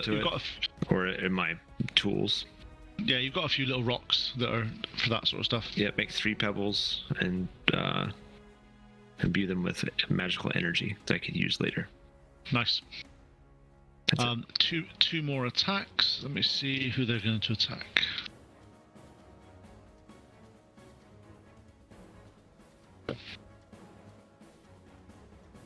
Okay, Mineral, what's your another one seems to be running towards you. And does 11 hit? It does not. Okay, he claws in and doesn't see you. Next person is Miss Death. I'm rolling poorly. Does 11 hit you? It does not. Okay. Keep holding still. They can't see you if you don't move. Right to the top of the round, Marcy. All right. The guy that There's a guy next to you. Did he get hit though? Was he? I don't want to hit. Okay, good. I'm gonna blast him. What with? If I'm not at disadvantage. He's next to you in combat. You can't shoot a melee weapon without taking disadvantage. So if you want to do a melee, you can attack him, but not ranged. Oh, man, I should have switched and went with a hatchet. Damn it. Remind me next time to get a hatchet. God, I guess should I get out my hatchet kill? All right, so I'm gonna switch to the short sword. So on that note, just remember yourself that you've dropped your bow. Yep. Because you can't stow it and roll a weapon at the same time. So remind that, otherwise if you don't pick it up, it's gone. Yep. It's on my perfectly at my feet. Dropped. Does a 16 hit as I go from a 15 to a 16? Yes, it does. All right. For a smooth transition. 7 damage. Drop the bow. Straight in. Gladius style. This is a Gladius. It's now a Gladius. So I can just straight plunge. So in the numbers of which guy would that be from the left to the right? The dude closest to the Minotaur, so that I can protect my buddy. Okay, so so you've both hit the same one then. Okay, I don't want to hit that one. I don't want to hit the one that was hit. I want to hit the other guy. Okay, yeah. Fine. So you hit 7. Okay, this one you basically go in, you hit it with your sword. As you pull it out, black sort of substance cools all over the place. Doesn't do any damage to but it is it's horrible. Yeah. As you pull it out, it sort of starts to like sort of This is his first fight. He's been talking a lot of smack. He's definitely dry heaving. Like he's fighting, but he's got snot bubbles and tears and like.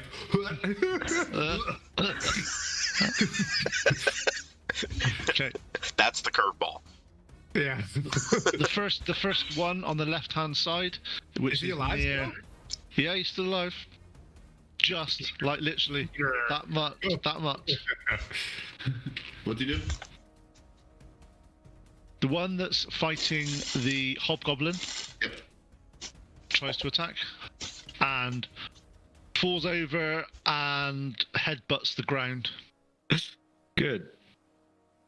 Let's just say I'm rolling so many ones tonight. It's not funny. Can I take an action and spit on it as it's on the ground? You can take an action if you want, but bonus action no. Oh, okay. Never mind. No. Okay, so next one is Mama's turn. Just as a question, DMery, is it a non-action to pick up a bow at my feet? Or is that an action? It's a non-action as long as you've got a hand free. Yeah. If you haven't, you've got to drop something. I got you. Okay. I picked that thing off. Yeah. Alright, sorry, I don't have the It's a terrible way to I need to like bring up the like the other screen on my phone or something because I can't see. Am I close enough to anything that I'm in melee range right now? Goblin behind you. Yeah.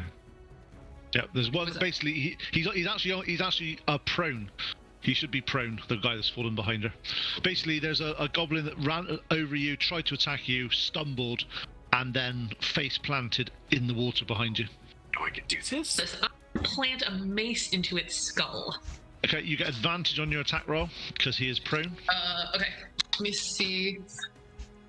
I don't know. How do I do advantage? Is that just like +1? Just roll Yeah, you basically. That's one. Yeah, so basically you roll 2d20 plus 4 for your attack. So the better of the two is an 11 plus 4, 15. Okay, yeah, you try to hit it, and you basically it's squirming around on the floor, and you seem to miss on that attack. Okay. I think that's all I got. You know 15 misses. You know 15 misses. Tim's looking at me like, what? You know 15 misses, Tim. We've already done this conversation. I know. I just, think it's bullshit. So. All right, I think that was me. Okay. Okay.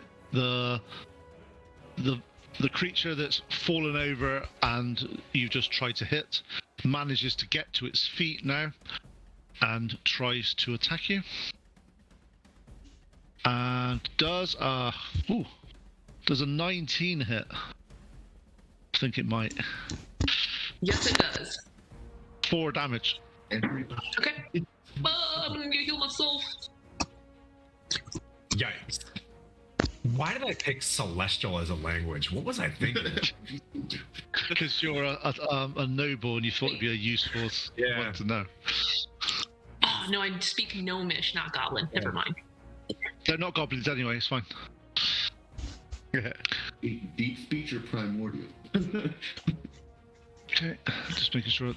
The next one to the left-hand side, that's the one in front of the lizard folk, isn't it? Correct. Does a 12 hit the lizard folk? No. Nice. Hooray for natural armor. Yeah. You done got Stuff. Oh no! Oh look, they all seem to attack Mercy for no reason whatsoever. Actually, no. Shall I tell you what happens? There's some lava underneath Mercy. Out of nowhere, lava just Trapdoor pops in up. the sand. I was ready for this. Okay, Miss Steph, what do you want to do? All right. Start smoking fools. Seeing the unnatural and say, I guess, just them being so unsavory, I'm going to whip out the scimitar as well as my quarterstaff, since I've already had quarterstaff out. In the other hand, whip out the scimitar. I'm going to do what's that? 2-weapon fighting. So I'm going ham right now on the individual in front of me. With let's see. What I have to pluck to get. That's definitely a die 12, though, just so you're tracking. Yeah. Oh. You Hey, if I can't was roll the high GM, enough. I would have let that slide. But since we're players, you know what I mean? Like, All right, good. So that is a 20 and a 19 to hit. They nice. both hurt. Remember, on your offhand, you don't get to add your strength or dex, your modifier. Just a die. Yeah. Yep. So 2d6 and plus. All right. Oh. 7 and 5. So 12 damage. Okay, 12 damage. So you basically, which one do you want to hit first? Just so I know. I'm going quarter staff and then the scimitar. Okay. little So- upswing. How do you want to do this? Because you're going to kill it. I'm going to essentially hold him down with the quarterstaff on that hit and then just rip him in half with the scimitar bottom up. Okay. So as you do that, straight up the middle, the black ichor starts to. It's a vile smell that comes out. Okay. But yeah. That's scary. I need to Him dead? wash off my weapons in the ocean after Yeah. this one. Ugh. Okay. And you do anything else? I shall take my movement and go around the backside of the Minotaur. So Yep. 20, and I will position myself there. Okay. Cool.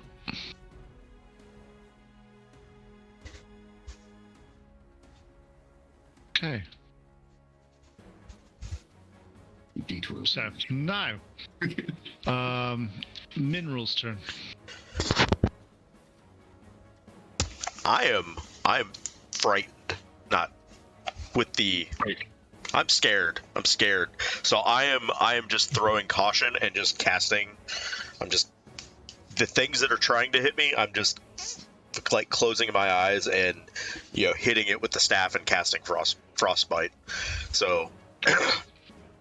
So it's dexterity saving throw, isn't it? No, con save 11. Con save. Con save. No, that one fails. The one that's in front of you. And he takes 4 cold damage.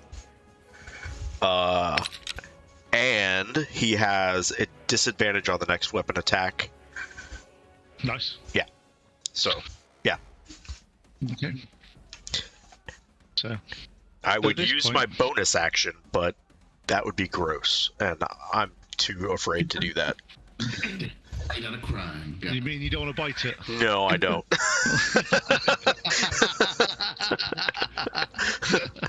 I got a Okay. feeling that blood has feeble mind in it, so Okay. At this point, there's the three that are injured now, which is in front of you guys. You see them start to sniff and smell towards the left-hand side where their fallen comrades just been split in half by the scimitar. holding very still with my sword. Yeah. And they start to, their tongues come out and they're tasting the air. And they sort of like, this one looks right at you, Marcy, and he's tasting. And then they run past you, all 3 of them, towards the dead body. Opportunity attack! Anyone that has a melee weapon out that is against those 3 do get an opportunity attack. Opportunity! Misses! If it's 16. I 18 missed, yeah. with a staff. Yep, cool. Anybody else there? Yeah. Said 3 of them. Yeah. Roll is 16 plus 4. 23, baby. Get him, mama. I guess it depends Okay, which so- you're moving. So first of all, the one that you hit, mineral, roll damage. That was 7 bludgeoning. Okay. How do you want to do this? I see it and I just blindly just swinging and just knock it straight in the head. And Okay, as you do that, the head caves in and blood sort of like out of the top and basically starts to drip down its side. As you do it, now you're closer. The smell that comes out from this creature dying is repulsive for you. I throw up. Oh, he throws up, and now I'm really retching. Oh man, so much to collect after this. Oh my gosh, can't wait. So excited. Who was hit? Who was I got a dirty 20. Yeah, cool. And Mama as well. What did you score? Are you knocking them down when they need? One of them. Damage is a 3. I think. Hit with the 23, but damage was a 3. Okay, cool. You'll do that. And what did you get damage-wise, Olsif? 10. Cool. 10 bludgeoning. So, yep. So you both get to kill your relative creature. So how do you want to do this on each of yours? Mine's just gonna be. I'm using my quarterstaff. I'm just gonna whack him in the back, like right in the middle of the spine, like fold him in half. Okay. So as you hit him in half, the staff seems to sort of like rip half the body apart as it does blood squirt, ooze, black. Oh, again, absolutely horrible, as if it's been semi-rotting for a little bit. And Mama. We're gonna pretend that this is my axe, and I just like straight up baseball. Okay, And as you do that, lop off its head. as you do that, the head flies off in a direction, and the ooze is and then just stays up for a couple of seconds, and then just drops to the floor. And if your question was, did I literally just reach inside like the front corner of my garage and pull out a blacksmith, like forged spear? The answer is yes, and there's a second one in there too. Nice. Nice. That's 4 of them are dead now. Osis. Mm-hmm. What are you gonna do? It's your turn. Oh, It's smelly, is all I have to say. can I see any of them still standing? There's 4 of them, but I'm not sure if you can actually see them from where you are now, because I can't see. I think they're in the fog, or they're to the left-hand side. Marcy is probably the one that you can see because right Okay. next to Marcy. Yeah. 2, Okay, so I can see that one. 3. You say there's Very- 4? This guy, he's still prone. I thought I had 4 left. Yeah, the other guy's prone in front Yep. of Hobgoblin. All right. Do you want to remove the ones that are dead, because then you know which one's prone. Hey, I'll be right back. Sorry. Okay, cool, no problem. All right, I'll mind sliver the one that I can see. Okay, so is that an intelligence saving throw? Yep. Yeah, AC 13. 13. So that means he fails, right? No, he passes. He passed on this. Oh, lame. If you meet, you pass. Okay. So nothing happens on that An one. AC. Nope, nothing happens. So AC so- if you meet, you pass. DC if you meet, you. Or no, Yeah, it's defender. If the defender meets, it passes. Is Okay. on DC. gotcha. Okay, so we'll do Ephra's in a second because he's obviously disappeared. Next one is there's two creatures that are in the fog. I think just in front of Mineral. which the 2 creatures that are in the furthest away from the hobgoblin. Yep. They basically, in front of them, there's some dead creatures, and you see them just basically face plant in them and start ripping flesh off there and devouring it in front of you. They're eating their own dude? Yeah. All the while, Marcy's saying, like, it's just food poisoning. I don't know what's going on. He's trying to play it off. Mama's giving the quick, like, it's okay, honey, you'll be fine. Don't. I'm fine. Ephra's, it's your turn, mate. All right. In cool. front of you, where I'm just making sure where you are. There's where the creatures have just been killed, and they collapse to the floor. The creatures that are behind them, instead of going to attack you guys, seem to be basically ripping parts of these creatures off and devouring them in front of you. Ooh. There's like eating each other. You're taking HP. It's Yeah. HP. Start. Gonna throw a pebble at my magic pebble at the nearest one. Okay, cool. To be within 60 feet. So is that an attack roll? Yes, this is an attack roll. I get a +5 to hit that. Oh no! Oh no! Did you just roll a 1? I did. Oh, great! I love ones. Who's near? I did. No, unfortunately, it's the way I normally roll with ones, just to let people know, is if it's a range attack and there is someone in between, there is a chance that it will hit them. However, there is no one in between you on this one, so you actually get away with it. Just to say, just remember that for if you are playing melee characters and there's ranged characters behind you, if they roll a 1, there is a chance. It's not an automatic hit, but there is a chance that they will hit you instead.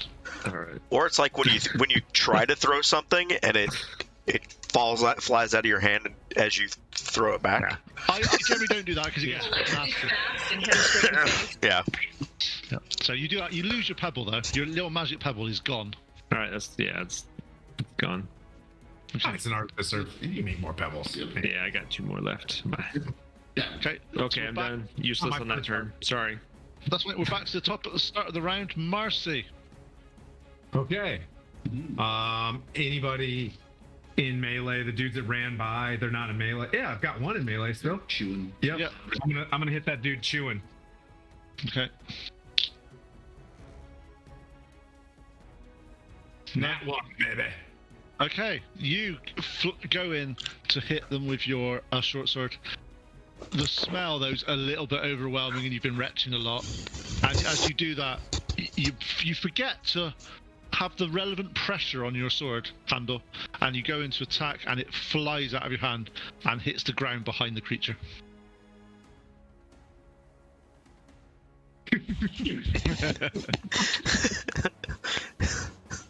Marcy feels dejected. Throat whistle, the ultimate sigh. Okay, you do anything else, Marcy? I'm gonna pick up my bow if I can. Yeah, you can pick up your bow. I'll pick it up. Just you and me, Steve. Okay. And now it's the creature's turn in front of the hobgoblin. He stands up, half his action. You see him sniffing to the left, but it's a little bit too far away for him to run towards on that, so he tries to attack the hobgoblin. And rolls a 19. Uh-oh. We've got our first Piper down. They haven't. He's not got that. He's got more hit points than that, I'm sure he has. A 19 Yeah, hit him. Yeah, it does hit him. He does 4 more damage, so he's actually on 3 hit points. That's his second attack he's had. Buddy. That's what Chris does. We'll remind him of that. We'll remind him of that when he gets back that he's on 3 hit points. I'm sure he'll be happy. Mama, you see your friend Hobgoblin on the left-hand side being chowed at, sort of like raked across his chest, and sort of the blood is sort of starting to flow. All right. Let's see. And I'm within melee range? No, you'd have to move a little bit to get to melee range with the hobgoblin, but not you'd be safe away. You won't be near the bad guys from what I can see in this angle. There is one right behind her, though. There's one right behind her. If you could move to there's a guy behind you in melee range. You could move one to the right. Actually, I don't think you're close enough then still, are you? No. Yeah, there is a guy in melee range with you at the moment. So you would get if you move out of that, you would get an attack of opportunity, or you can just deal with him. And just let this person know. Damn it, I'm lucky. Crap, I could have used the lucky trait on that shit. Damn it, come on. How? You can't. Oh, you're a halfling. Did you not forget that you're a halfling? Aw. Okay, I'm gonna go ahead and just swing away at this dude that's in melee range behind me. Yep. So, Well, it's not advantage anymore because he's actually up, so it's just a single 20 to roll for. Okay, 120. 14 plus 4, 18.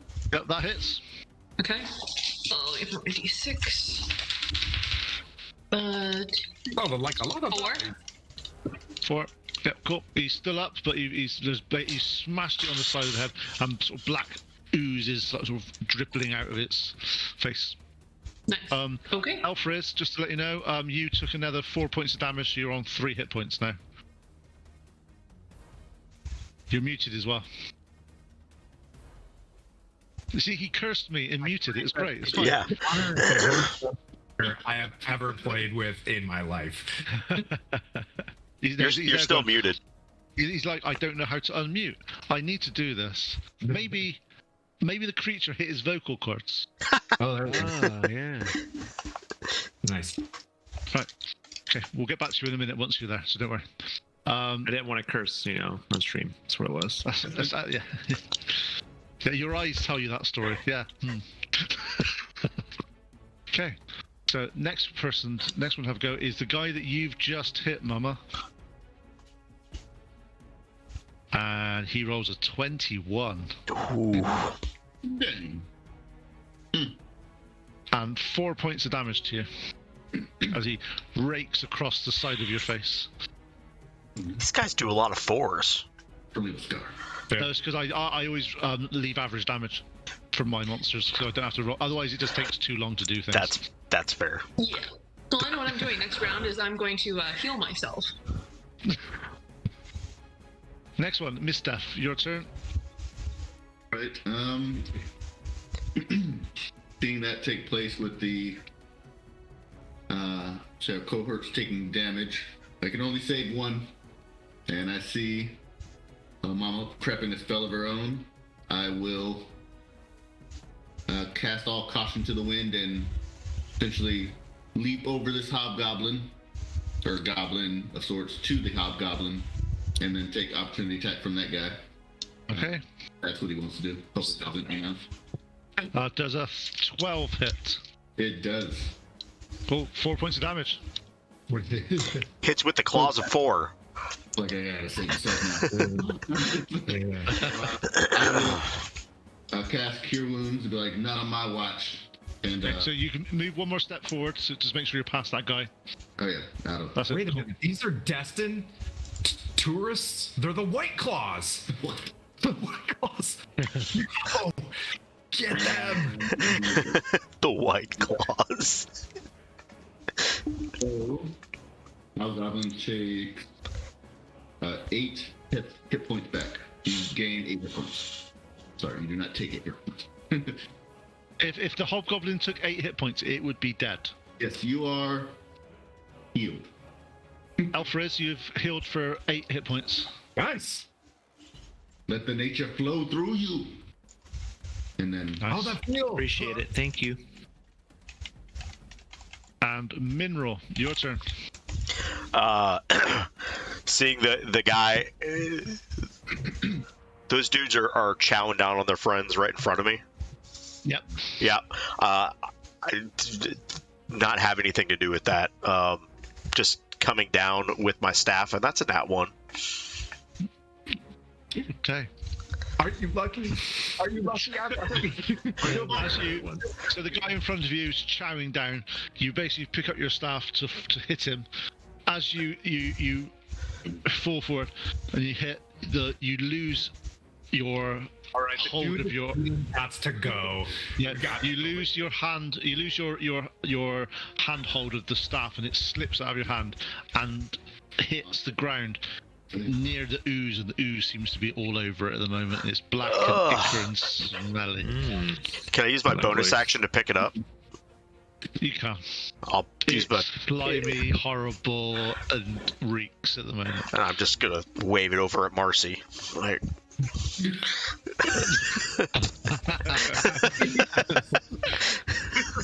I'll clean it off for you. You're affecting my food poisoning. Okay, and it's Olsis' turn. Olsis is going to. Yeah, he's gonna stick with what he knows. Actually, no, he's gonna do an Eldritch Blast. that's what I'm talking about. You gotta do Old Faithful. Shadow Clone. That's right. He's gonna do it on the one that's over hanging out with Mama. Okay. That's fine. That's a good one. That's a good one to shoot because he's out of the fog. Ooh, that's a 23 to hit. That just about hits. Can you describe your Eldritch Blast, please? This is the first time you've used it. Oh, yeah. Yeah, it's just like a crackling like line of lightning, like static electricity looking. Straight up a Mountain Dew. Call it like, you see, and it cracks him straight in the middle of the head. Can I roll some damage for it, please? Is there any plus for that? No. 2. 2 points. There is if you've got the incantation, but I don't think you get that at level 1. Yeah. So it's level 2 you get your incantation. So 2 points of damage on the one 2 next points to of Mama. damage. Yeah. Okay. Yeah, you see it sort of hit the side of its head and crack, and blood sort of splatters a little bit, or black ichor splatters a little bit. However, it's still up and it's still looking quite angry. Alfred, your turn. Currently, just to let you know, there's in front of you, there's 2 boglins that are eating things. There was a staff that momentarily was there and then wasn't. For some reason, it disappeared. Don't know where it came from. And then you've got one of them that is attacking the hobgoblin and one that is attacking Mama. Okay. So one that's attacking Mama's probably closest to me, right? Yes. Okay, go after that one. With my pebble. Okay, so throw your... Yep, where you are, yeah, throw your pebble. In front of you. Actually, no, you're the hobgoblin. You've got one. Yeah. in front of you. Quick Right in front of me. But if you throw your pebble on that, it'll be disadvantage to attack. Actually, because you're actually in melee combat, you've got disadvantage on throwing stuff anyway. Okay. So, But like, what about flick it? Okay. same thing. Unfortunately, the way I disagree with it myself, but it's they basically say because melee, you're dancing around and trying to not get hit, it is hard to aim. Okay, disadvantage then. On the one in front of my face. Don't look at me like that, Tim. He hasn't got sharpshooter with his 15. pebble, okay?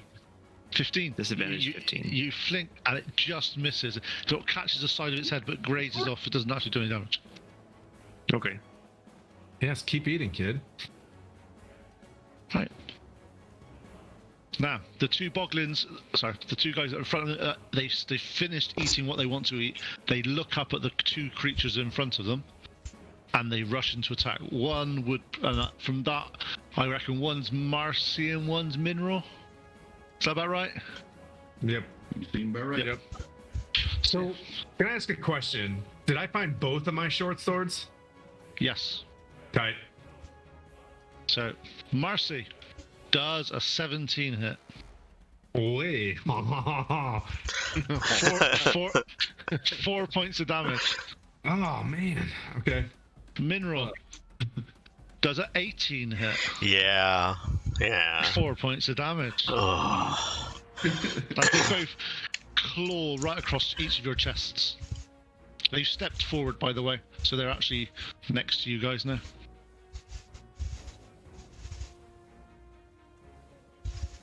Actually, as a reaction, I'm going to. That is a reaction, right? Well, Armor of Agathis. Shield. You could do, yeah. No, that's a. Wait, is it a?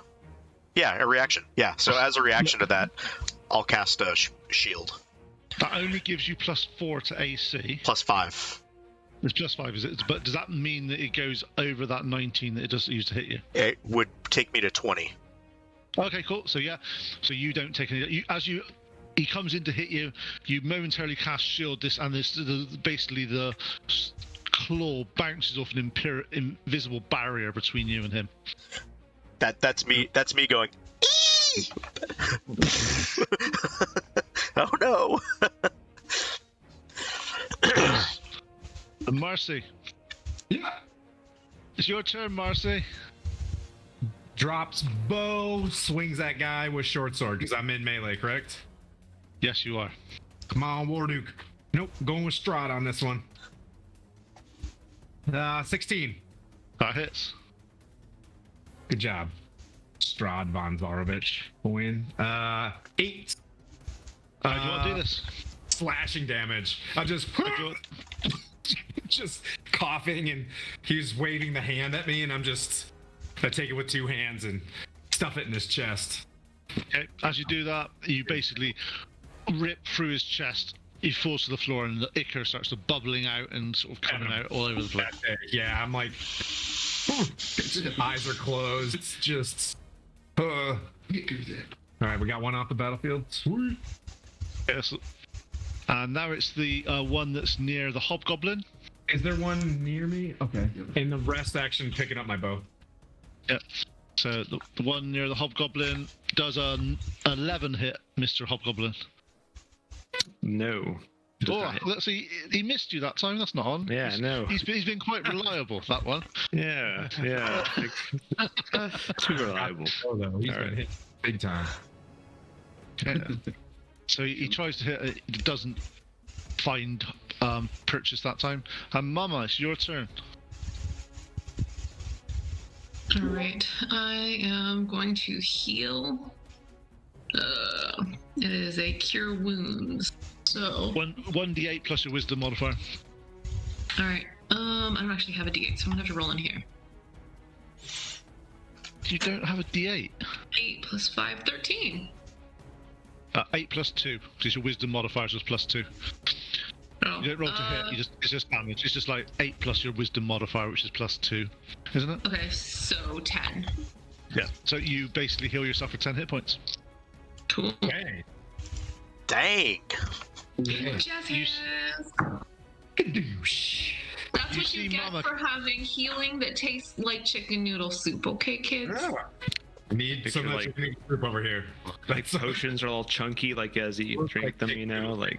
I'm just Also, when you do it, just to bear in mind, 'cause obviously it's your first time you're playing a cleric and you're playing a cleric of life, you have an ability called Discipline of Life. So basically, whenever you restore hit points, that creature gains an additional hit points equal to 2 plus a spell level. So you casting that spell, you would have actually have healed the person 13 damage instead of 10.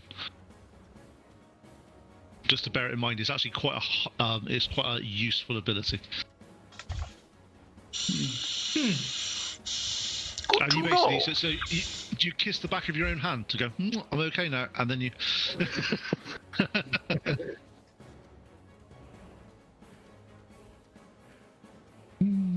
Right, so now it's the. Let me just make sure I'm looking at the right image.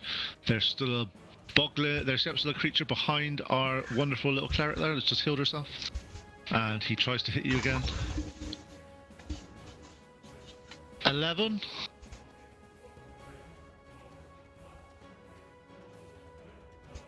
Don't think that Me? hits. Oh, Yeah. Yeah, that doesn't hit. Doesn't hit. Oh. Fine. So next person to have a go on this bit is Miss Death. Being that I'm behind the hobgoblin and he's taking care of that, I'm going to turn to the small individual fighting Mama, and I will cast, because I want to stay at range and not get within there, poison spray. So he will need to do a con save of 13. And then I'll do, what's he do? 17 he rolled, so All right, let's see. Whoa. Well, yeah, so whatever. he nimbly dives out of the way of this poison spray. As it disappears into the mist of the ocean. Okay. Ulsus. Ulsus is gonna go back to his mind sliver on that same one that's threatening Mama. Okay, cool. That's So that's DC 13. 12. So Nice. fails.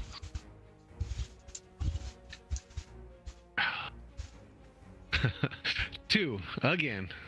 Okay, yep. How do you want to do this? Oh, sweet. Yeah. So, yeah, his mind sliver is gonna just go in and just pop his brain. Okay, so you basically concentrate on the creature's head. As you do it, you basically hear a audible pop as the head just sort of like implodes and goes. I'm just like. Ow. So I have a question. My what's it called? God dang it! Give me just a second.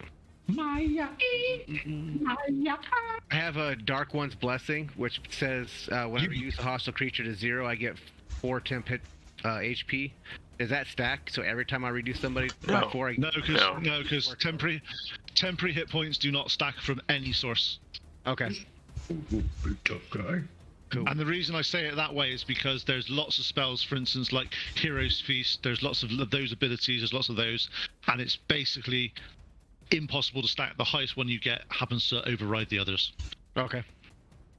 Got it.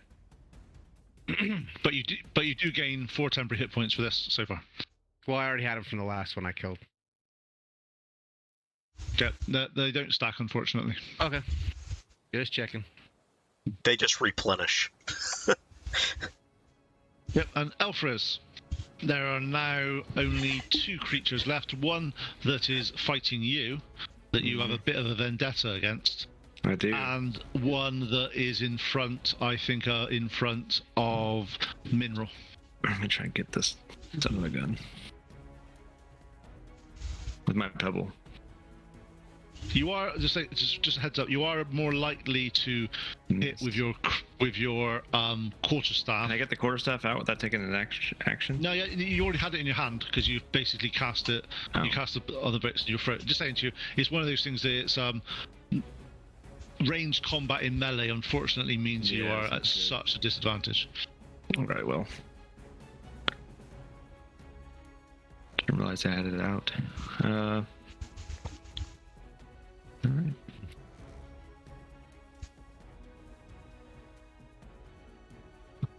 One. Was that a nat 1? 7.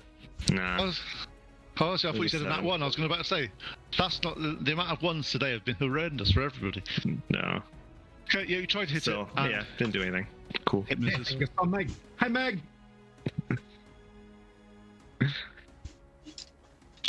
All right. Well, that's it. Okay. I'm done.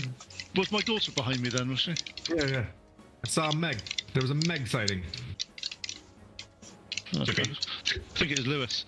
Right, next one. So the final one that's in front of Mineral looks up, starts to sort of taste the air, and because the creature next to him has just recently been deceased, he basically ignores Mineral, comes down and starts chowing down on the food, on the guys next to him. And we're back to the top. Back to start of the round, and that's Marcy. Okay. Can I get to use my bow again? All right, there's one still standing. Yeah, and he's not in melee range of you, I don't think, either. Yep. Take a shot. That's a big miss. Yeah. You're such a good ranger. Such a good ranger. Don't There's forget about your all, luck. all over my bow. It's real slippery. The creature that is next to the hobgoblin tries to attack and rolls a 12 that time. Got me. That 4 points of damage. You've been hit more than anyone so far. Yeah. I'm sorry. I apologize. Huh?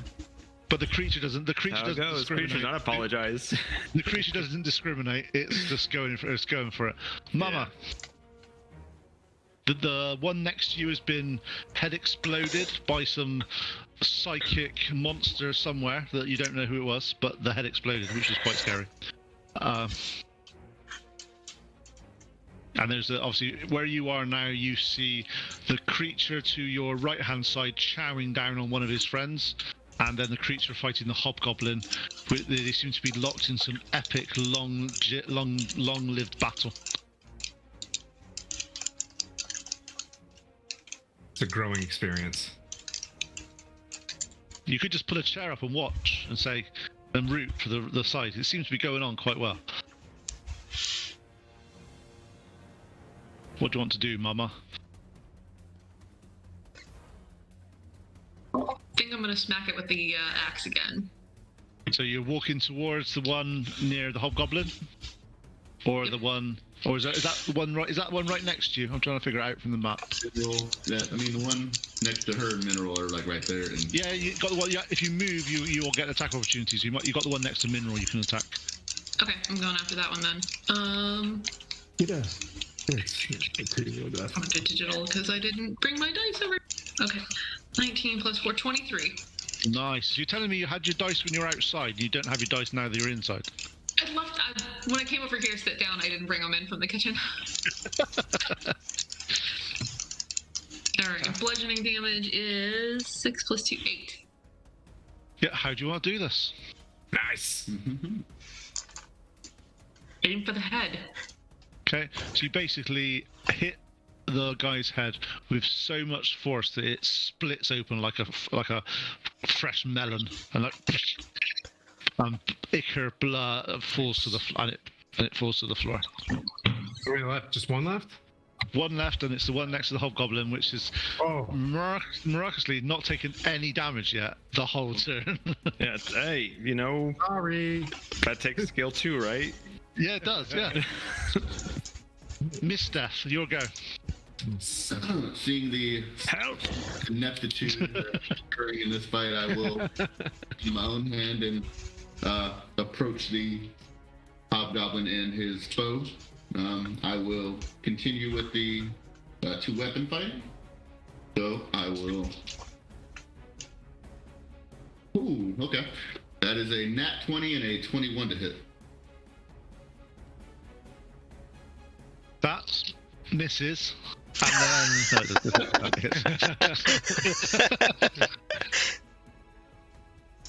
then So, are we keeping? yeah, max damage plus dice roll. So max damage plus your damage, then plus the dice roll. Alright, so 6 plus.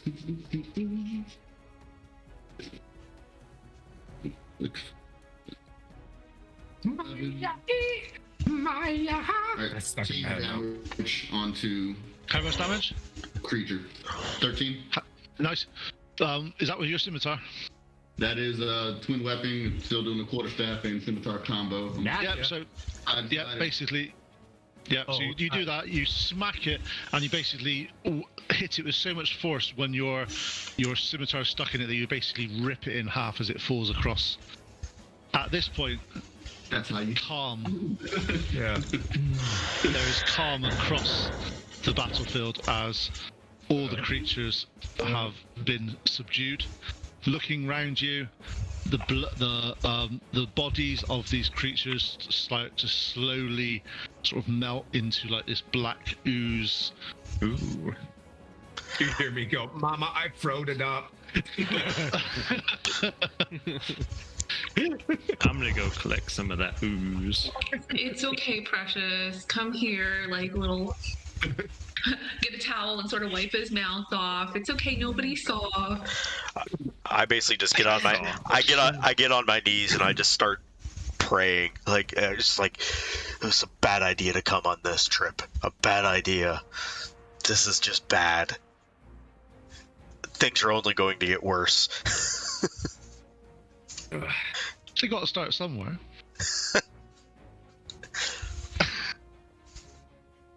Okay, and at this point, the fog's dispersed.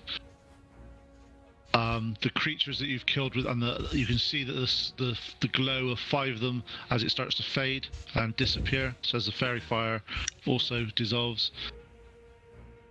Could I have some perception checks from everybody, please? Sure. Ooh, Nat 20, baby. it's a big we old don't do. 7. That would be 6. Right back. 9. Okay, so did anybody? By Mama, I got a 24. Okay, so anybody that got over 17? Who got over 17? Just one? Okay. The ranger, funnily enough, got a high perception roll. I'm not used to this. That doesn't happen ever in any game, ever. You notice to the far right-hand side, about 300-400 feet away with your halfling eyes, not your elf eyes, because you've still got pointy ears, but you're not quite as smart. Across there, you start to see movement coming your way. It's the crew. Yeah.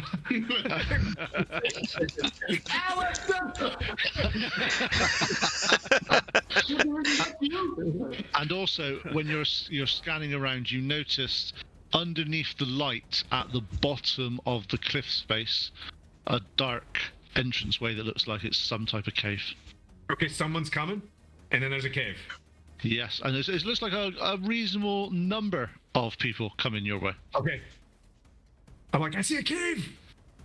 And there's dudes coming! Let's go! I'm picking up my sword that's on the ground. I'm grabbing a barrel. I'm grabbing anything. I'm just gonna grab, if I see a box or anything that I can just grab, this, I'm taking it in. 2x4, anything. I'm grabbing as much for definitely as possible. So you're grabbing some stuff. How strong is your character, Pretty Marcy? strong. Oh, actually, you're not that bad. Well done. Yeah. Just heavy into functional fitness. Right. So, is everyone booking towards the cave? Yes. Yeah. Yes, I will. Okay. Sure. As you're booking towards the cave, you keep glancing to your right-hand side, and you're seeing movement quite a way away, but it's coming towards you slowly. As you start to get...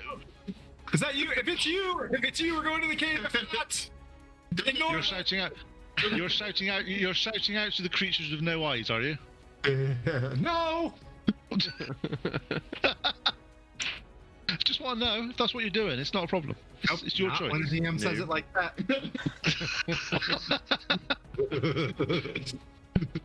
No, not. Okay, as you're getting towards the cave, just as you get to the cave, you look at the right-hand side, saying that they're about halfway towards you. At that point, we're going to just drop for the next act, which would be Act 3, and we can have a break for 5 minutes. All right. Sweet. All right. We'll be back in 5. We survived.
definitely. Okay, so Act 3.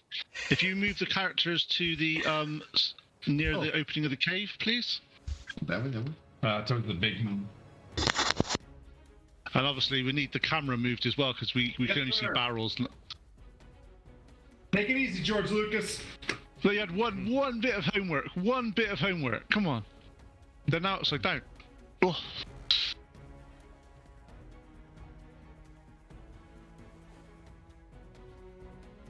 I'll keep moving it. Oh, wait. Okay. 1 sec. Cool. Is anybody else getting drunk at this point? Now I'm puking too. Shouldn't have done that. Here, I'll just do the cave. How about that? Is that okay? Me drinking. Do you mind if it's the whole cave or just the entrance? No, that's fine. That's fine. You can see what you want to see at this point. That's not a problem. Okay. Okay. So as you start to look into this cave, the cave is about 45 feet wide, 45 feet. It's a bit of a crawl space to get in, especially the Minotaur. You'll definitely be on your knees to get into the room. It opens up to 10-15 feet, but the actual entrance way looks like it's only about 5 feet. It looks like it may have been one of the caves. As you start to crawl through, you look around. Anybody with nature, can I have a roll from you, please?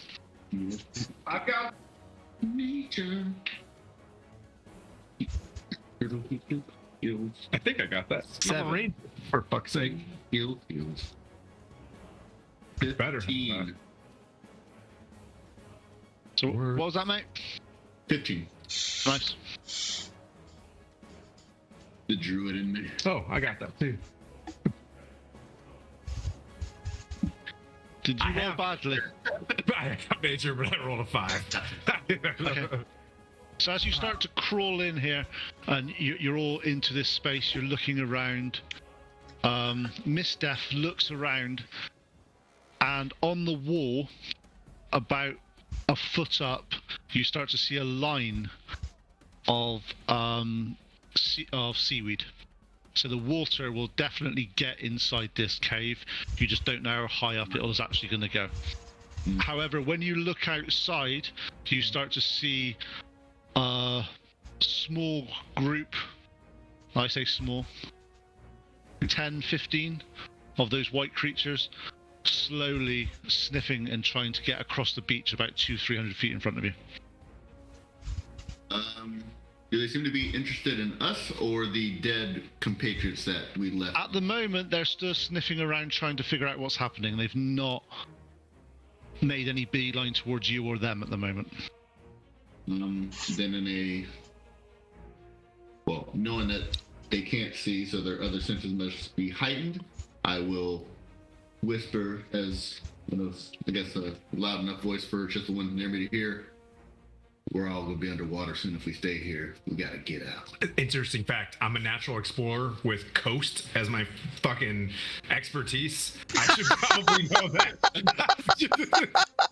I just read my own backstory. And I'm just like, I agree. Is it actually coast what you put down? Yes, sir. Yep. Oh, you are right. Well done. That's as if you knew what was happening. You curveballer. Yeah, you look. Coincidence. Yeah, as if somebody may have had an insight to what was happening. 5 feet. So- So, Yeah. Jesus knows, as they say.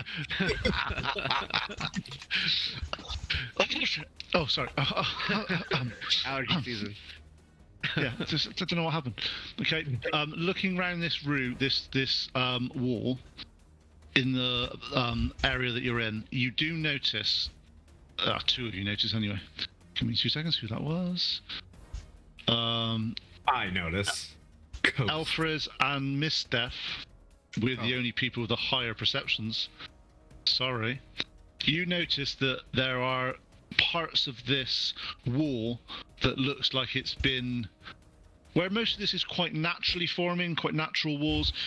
with your keen eyesight, and you notice that there's two parts of this wall that looks like it's been made to look natural rather than be natural. And one being versed in the natural, I can definitely see that is very unnatural. Yes. Okay. So you see one. For we're basically going to base on the screenshot on the screen. You can see we're just going to base north is going up up the screen because it's just a damn sight easier. You notice one of the walls far to the north and the one to the east both have what doesn't look quite natural to you. So you'd have to, if that means anything, you can sort out some. All right, can I go? Can I go and like search it for traps or anything? Sure. Like, Yeah, sure. Can I have if you're doing that, I need an investigation roll from you, please. Sure.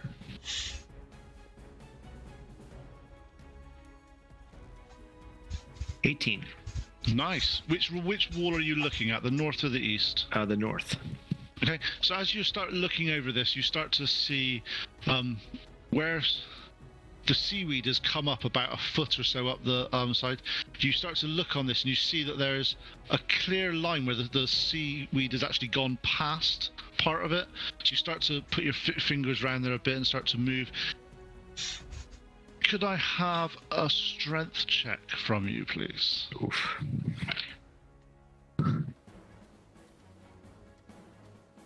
Yeah, west, not east. You are right. 7. 7. Okay, you start to pull. You get your hand in. You start to pull. This looks like it's not moved in a very long time. However, it looks like it should move, but you may need a bit of help. I'm also not very strong at all, so I did this kind of as for show, like I'm trying to move it, and I need help because I knew I couldn't. I'm like, ooh. So is anybody going to help? Scholar, as they say. So who do you going to ask for help? I'm gonna ask for the halfling. The halfling. I was like, I saw you picking up stuff easily. You look really strong. Yeah. All right. Hey, she's got some pipes. So, see, the question for this is you say, what's the halfling's name? Oh. See, how evil DM am I? You can be like total like racist and be like halfling, get up here. Oh man, well yeah, I'm like, oh his name's Massey, trying to like say it and see if he finishes it as I'm looking at him. Definitely an M. It's what am I doing? I'm moving the seaweed. You're trying to this wall. It's like fake wall. Can I have a strength check from you, please? 17. 17. Yep. So you basically get down there, you pull. You're shown where to put your hands. You go in. You start to pull. This is using every single ounce of your strength at this point. You're slowly pulling. Comes out a couple of inches, and then suddenly it gives way, and you fall backwards as this wall sort of rotates open. Ooh. So if you look, that wall in front of you, Tim, if you could get rid of the wall. Yeah, you managed to curve the wall. Marcy Curve Wall? Love it. Yeah. There you go. I got to give you a nickname at some point, you see. So do you want to get rid of that wall? Yep, getting rid of the wall. Let's go. Oh no, there's already a hole in it. There's an entrance in that piece. If we're going left. No, you're going straight on. Oh, we're going straight on? Okay. Okay. Crud. No, I'm making this up as I go. Leave me alone. Here, I gotcha. There you go. Nice. Always. So what tiles is that anyway? I gotta get on Etsy, but this is like 31 for this whole thing. Nice. Yeah. Yep. Painted. Yep. Really nice. Send me the link and see if I can find it in the UK. Yes, sir. Right. So this room opens up to a smallish room that there's no other ways out of this room. However, it doesn't show it on the map, but it's slightly raised. It doesn't look like it's got the seaweed on it. So it looks like it's somewhere potentially to be safe. Oh. Ooh, short rest. Yeah. Woo! I'm just kicking up the first. I've got second watch.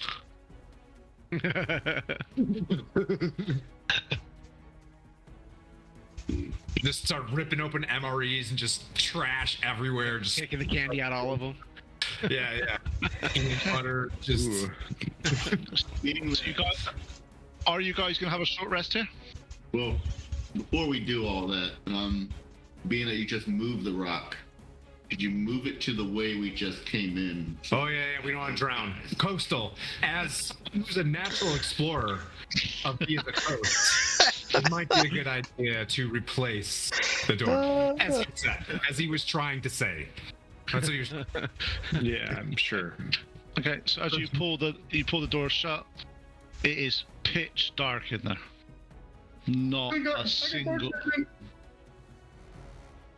Produce flame. I cast the at will to produce light, and I'll just hold it here for my. I'll take first watch. I got you. And I'm already asleep. Keep it up. I'm already asleep. I'm sure. I've got peanut butter all over my face. Yard sale of my equipment everywhere. Just Weapons are you, Rusty. Are you having a short rest or a priorities long rest? of work. Boo. Short rest or long rest? Short. I recommend There's short. no other way out of here. Nobody's. Yeah. Short works. Yeah. One hit. Okay. So what we'll do is this is the first short rest you've had in this sort of adventure. I will go around in sort of the order that I decided I want to do this on, because I'm going to randomize it. I'm just going to ask you if you want to talk to any of your friends, you want to have some discussion with any of your friends, or you want to sit there and just go, I'm zoning out, and try to explain what you're going through as a character at this moment in time. So the first one we're going to start with is Ulysses. Ulysses is going to kind of stand off to the side and just watch, do some little people watching and watch how everybody interacts with each other, and just kind of get a feel for people's personalities before he engages with anybody. Okay, so what's going through your mind at the moment then? He's a little concerned about the boglins, because he's never encountered anything like that before. And he's wondering if all the freaking ichor is going to be an issue on this island in the Nice. future. And next, randomly generated, is going to be Mineral. What do you want to do, and what's going through your mind? So Mineral sees everything that happens as omens, that the gods are either with you or against you. And he's trying to figure out what is going on here with the gods. What do the gods want? So he's just sitting here thinking to himself, talking to himself. So whoever's listening to me, it's just it sounds like a bunch of gibberish, talking. The gods are against us. What is going on? This is just like I'm constantly saying, this is bad. This is really, really bad. We need to get out of here. We need to do something. We need to get away from this place. This is bad. And I just sound like a rambling idiot. You're not helping my anxiety.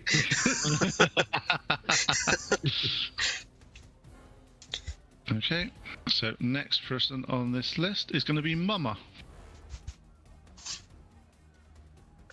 Same to you. What do you want to do? Is there anything on what you're feeling currently for all this weirdness that's happening? So at this point in time, of course, my grandma instincts are kicking in, and I'm going to go around and try to talk to everybody, do a quick little pat on the head, a little pat on the arm. It's okay, sweetheart, you're fine. Do you want to talk about it?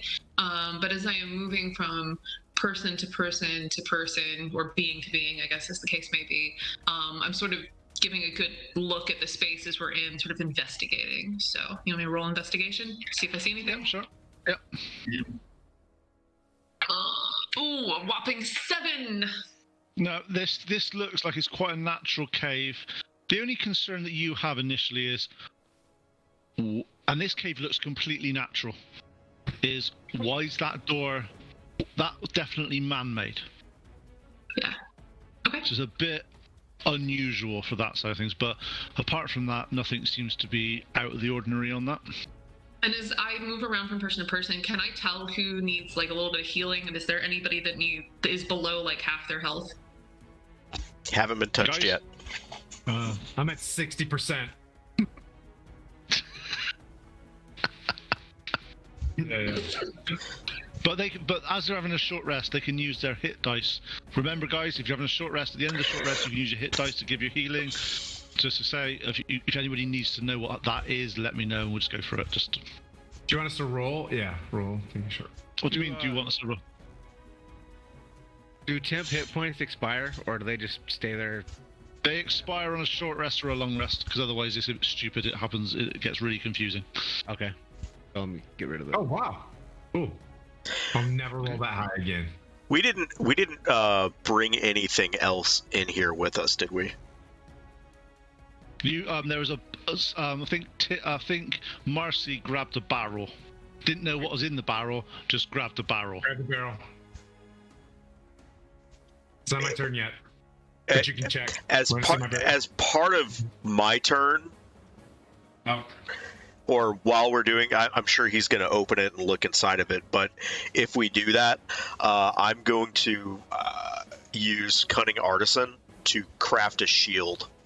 So as part of a short rest, I can create a shield, a club, javelin, darts, or blowgun needles for materials from slain creatures. Never mind. Should read the whole thing. Slay the barrel. Slay the barrel. Yeah, we'll slay the barrel. There's probably those bodies that decompose. Sorry, I didn't. I got some of it. Make a shield. Would that be weird? Could you make a shield from the body itself? No, but you could make. So if you had the rib cage and you stretch them over it, you could have some type of. There you go. Okay. It's That a bit makes sense. freaky and a bit horrible. Yeah, But yes, there's ways of making it work. To wear their face as a mask. Next one, Mister. All right. Being that it's completely dark besides my flame at the moment, I'm feeling quite full of myself for having essentially taken out 2 of the whatever those things were in essentially single combat. So Yeah, you are the MVP of this group at the moment in terms of damage. Full of myself. But at the moment, I'm going to, besides the way we came in, essentially look around the rest of the cave to see if there's any other way out or if we have to go back the way we came. So I'll do a Okay. check on that. Let's see. Action. So that probably puts me up to, which is a 15. If there's any other. Okay. Yeah, there doesn't seem to be any other way out of this room at the moment, apart from the way you came in. Good. Okay. So next one, Mercy. Short rests. Let's see. What's in the barrel? First of all, what's in the barrel? Because I'm selfish Okay. first right now. I'm working through that. My character will have an arc. Right now. Okay, yeah, we believe you. As you crack open the barrel, it seems to be fruits that have been sugared. I'm gonna start passing them out. Let's eat. Everybody eat. Get your Okay, calories is this up. only missing sugar? From Act 1? Yeah, Could be. I'll pass those out. Kind of, ask folk their name and where they're from. This fruit is probably what turns you into the boglins outside. It came from your ship. Say, Those goblins could have come from our ship too. We don't know. Did you guys see the house that's on top of this cliff? Did anybody else notice that? No. It's got a weird, eerie green light to it. Creepy. Everything's kind of man-made in here. I wonder if this is where they may have stored their boats or something. Like a long time ago. There was a house up on top. Stored the boats or the dead bodies. I mean, because me personally, if I were, and I'm not saying I would, if I were hiding a dead body, I'd want it close to a source of water where I could feed it to the crabs. But that's just me. Oh, this is Serial Killer Island.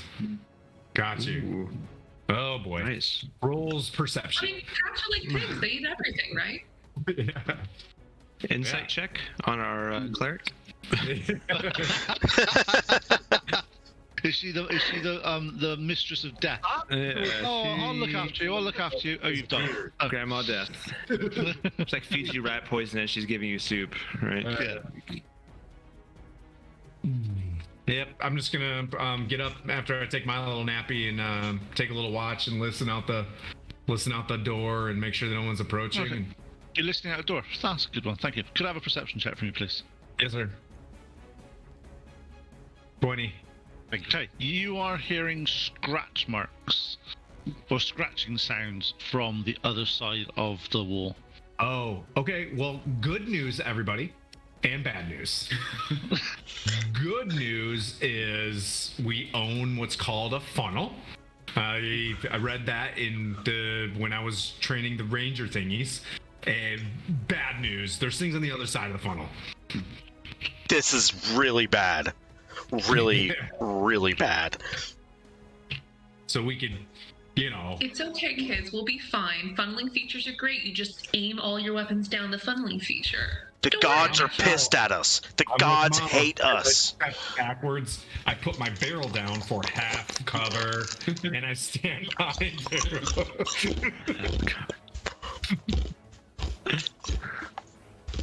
Yeah, you can have half cover. That's fine. Huzzah! Are you going to take a mobile barrel with you wherever you go now? Some would call that a shield.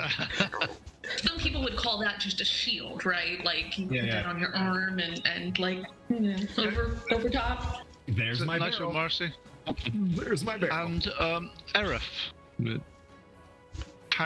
What's Aerith? Yeah. So what are your feelings and what else are you going to be doing for this short rest? So I want to prepare some different spells. Can do that during the. You can't do that in a short rest. It's a long rest, right? Okay. Well, I want to tinker a little bit.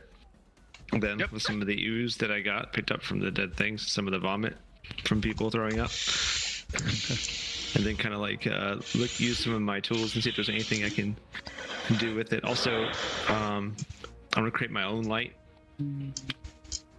with my tinkering tools, imbue an item with magic. Okay. And create a 5-foot light. So basically, what you do with this one then is just to sort of let's do this. Quite interesting. You basically using some of the vomit and some of the black ooze. You seem to come up with a way of having a reflective surface underneath your light, which seems to help you out of your little bit of light situation. It's a bit of an unusual thing. You've not done this before, but putting it all together, you've got a couple of little trinkets in your pocket that you put things through, and you seem to get enough light that's about sort of 15-20 foot light. This whole area is basked in a nice warm glow. Not a hospital light, it's like a really nice warm glow. It does make everyone feel quite at home here. There you go. Does it affect me as grandma type to feel a little like extra, this is just a little bit of the light off of my hearth fire and feel a little stronger and a little better at everything I do? That's a good omen. And I also want to know, I hope it smells really bad. It has if you're within like 5 feet of it, has a nice it's odor. not the best, but it doesn't seem to travel that far quite good. Okay. Quite luckily. Nice. To be honest, most of the stuff you have seems to have a rather unique flavor and smell. And I say it in that way because some of the smells you can definitely taste. Awesome. Right. Okay, so over this short rest, the majority of you. Apple. Did everybody get a sugar fruit though? I just want to make sure. I just want to pass when it comes to peer evals. I want to get. I'm here. I don't want to get peered out. Okay, so over the course of the short rest, the majority of you kept much to yourself. contemplating what's happened over the past sort of few hours, and whether you can fully, what this ragtag bunch of adventurers, are they who they say they are? You don't really know at this point. However, there's been a number of you that have been trying to sort of integrate a bit more, trying to help a bit more. The ranger was quite selfish to start with, but gave his fruit away. You don't know why. Maybe he's after something. You never know. However, the cleric was a mama, in her joyful way of dealing with things, has kept the spirits high, kept things rolling. However, you're in the situation now that you're in a room with a secret door, the only way out, and they're scratching the other side.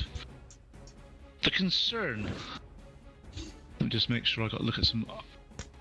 Yeah, the concern of Elfres is hopefully this light's not going through this secret door. It should be alright. It's not that bright. No. It'll be fine. But it's a concern because They had no eye. the only reason I say that is you're quite an intelligent character, so you sat there and thought, should it? Nah, no, it'll be fine. It'll be fine. It's a secret door. It's shut. They were blinds. Yeah, so it crossed your mind for a second, but then you like, no, don't be daft. It took me a long time to find that crack in that wall, so there's obviously no light that goes through that. It's fine. So your short rest is over. You have recovered. There's certainly no light. Welcome to round 4. You've had a bit of Are rest. we gonna open up the door? Don't know. What are you going to do? What do you guys want to do? Well, being that skeptic that I am right now, I am. Or should we keep searching in here to see if there's another door? They made a way in here, and there's nothing else in here. And they're trying to get in here. There must be some other way out. Yeah, keep searching. Okay, on that note, Marcy, from what you were saying there about they're trying to get in here, that's not what you hear out there. You just hear movement. If they're not right next to the door, all trying to get in that one door. Okay. It's a stone, solid door, and basically where they're moving around, they're making sort of clicky-clacky sounds of various things. They're not. It's not like they are purposely targeting that door to get to you. Okay. So I will produce flame to get a better look at the surrounding area again. I'm going to be like, all right, look, we need to see if there's any other way before we try and combat whatever may be on the other side of that door. As I take another gander at our surroundings. 18. Yeah, again, looking around, and all 6 of you now are actively looking around this various room, trying to find alternate ways out. Just put the barrel down. Put my bow down. Like, we're gonna have to open this door. As you're looking around, you cannot find any other way out. The concern you have, especially is what's recently happened, is how many are opposite this door. Breach, You know what we breach, could've brought? breach. A tank.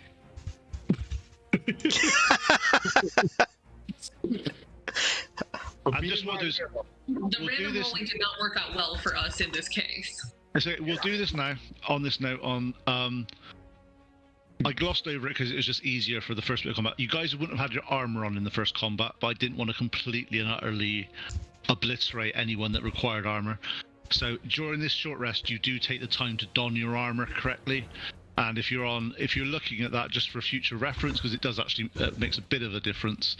If you're looking at a medium armor, takes 5 minutes to put on in D&D language, and light armor takes a minute.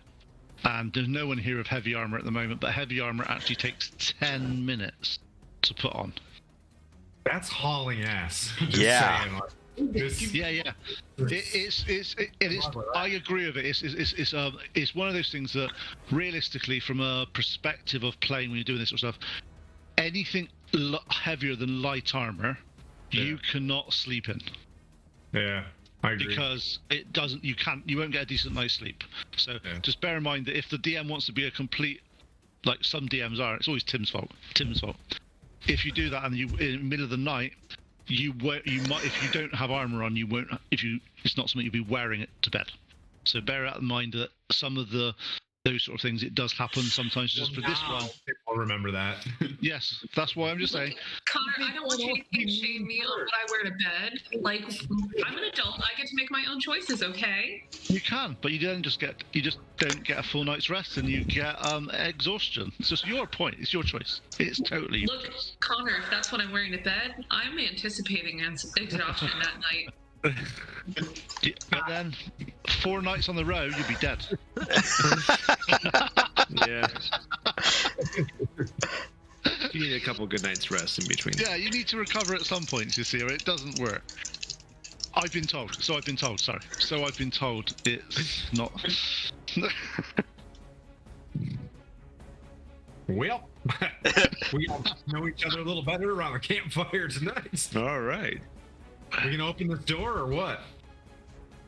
If it's one of those blind creatures again, I can set something off to make a bunch of noise. Nonverbal, just kind of make a bunch of noise in the corner and maybe distract it. We could leave. So on this note, let's go around the table and let's just see what people's views are, and also what options or choices do you think you may have. So let's start with Marcy. What's your choice, Mr. Ranger? I could listen until they leave and then open it up. Okay, that's a good option. Next one then, Mama. I'm gonna say with just kind of like the random skittering across the door, I'm gonna say let's breach the door, and I think there's enough of us, counting noses, we could probably handle whatever's on the other side of that door. So breach. Okay, Mineral. I'm gonna go hide back by Marcy, and if we're gonna open this, I'm ready. So, but that's not what I asked you. I asked you, do you want to wait, breach, or do something else? The gods tell me to breach. Okay, thank you. And Miss Steph, what's your choice?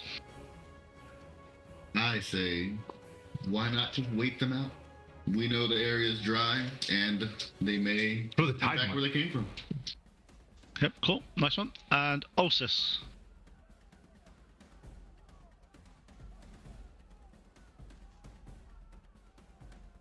I was looking at you and I asked it right at the right time. I did it on purpose. No, Okay. joke.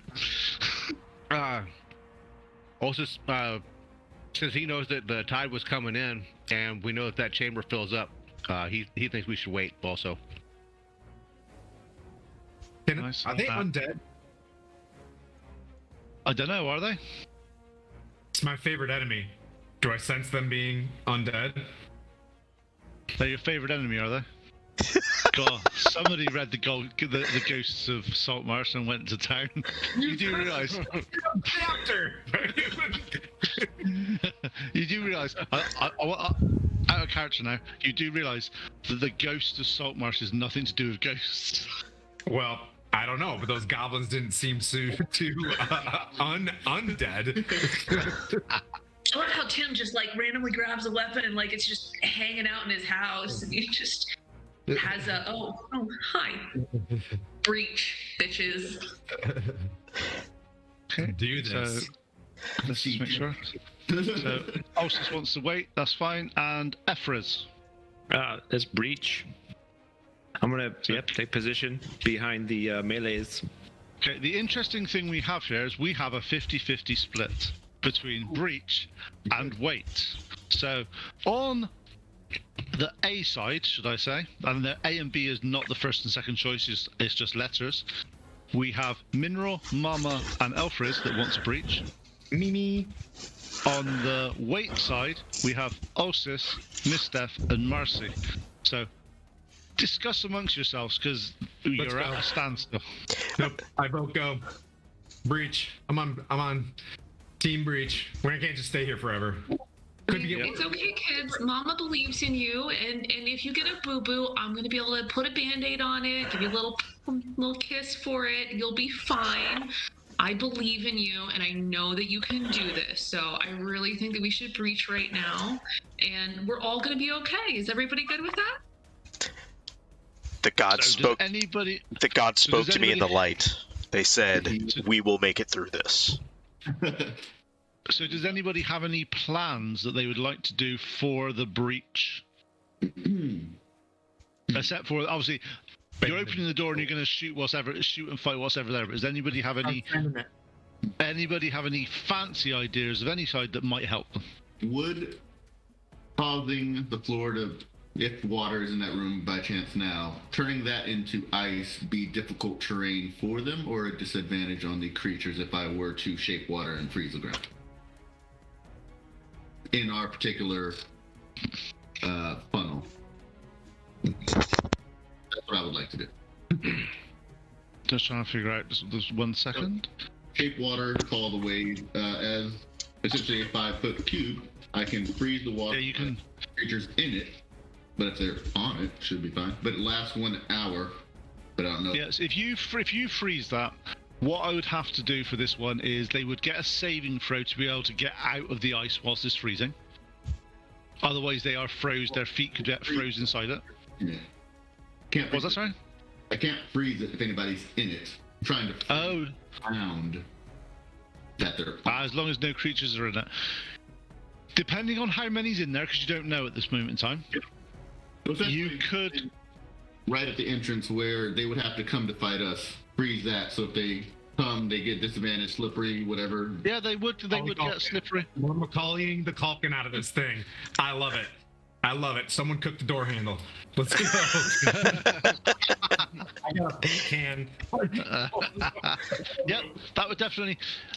What you'd have to do though is you'd have to get the door open. Then you'd see the square in front of you that you could, because that would be water, and then freeze it.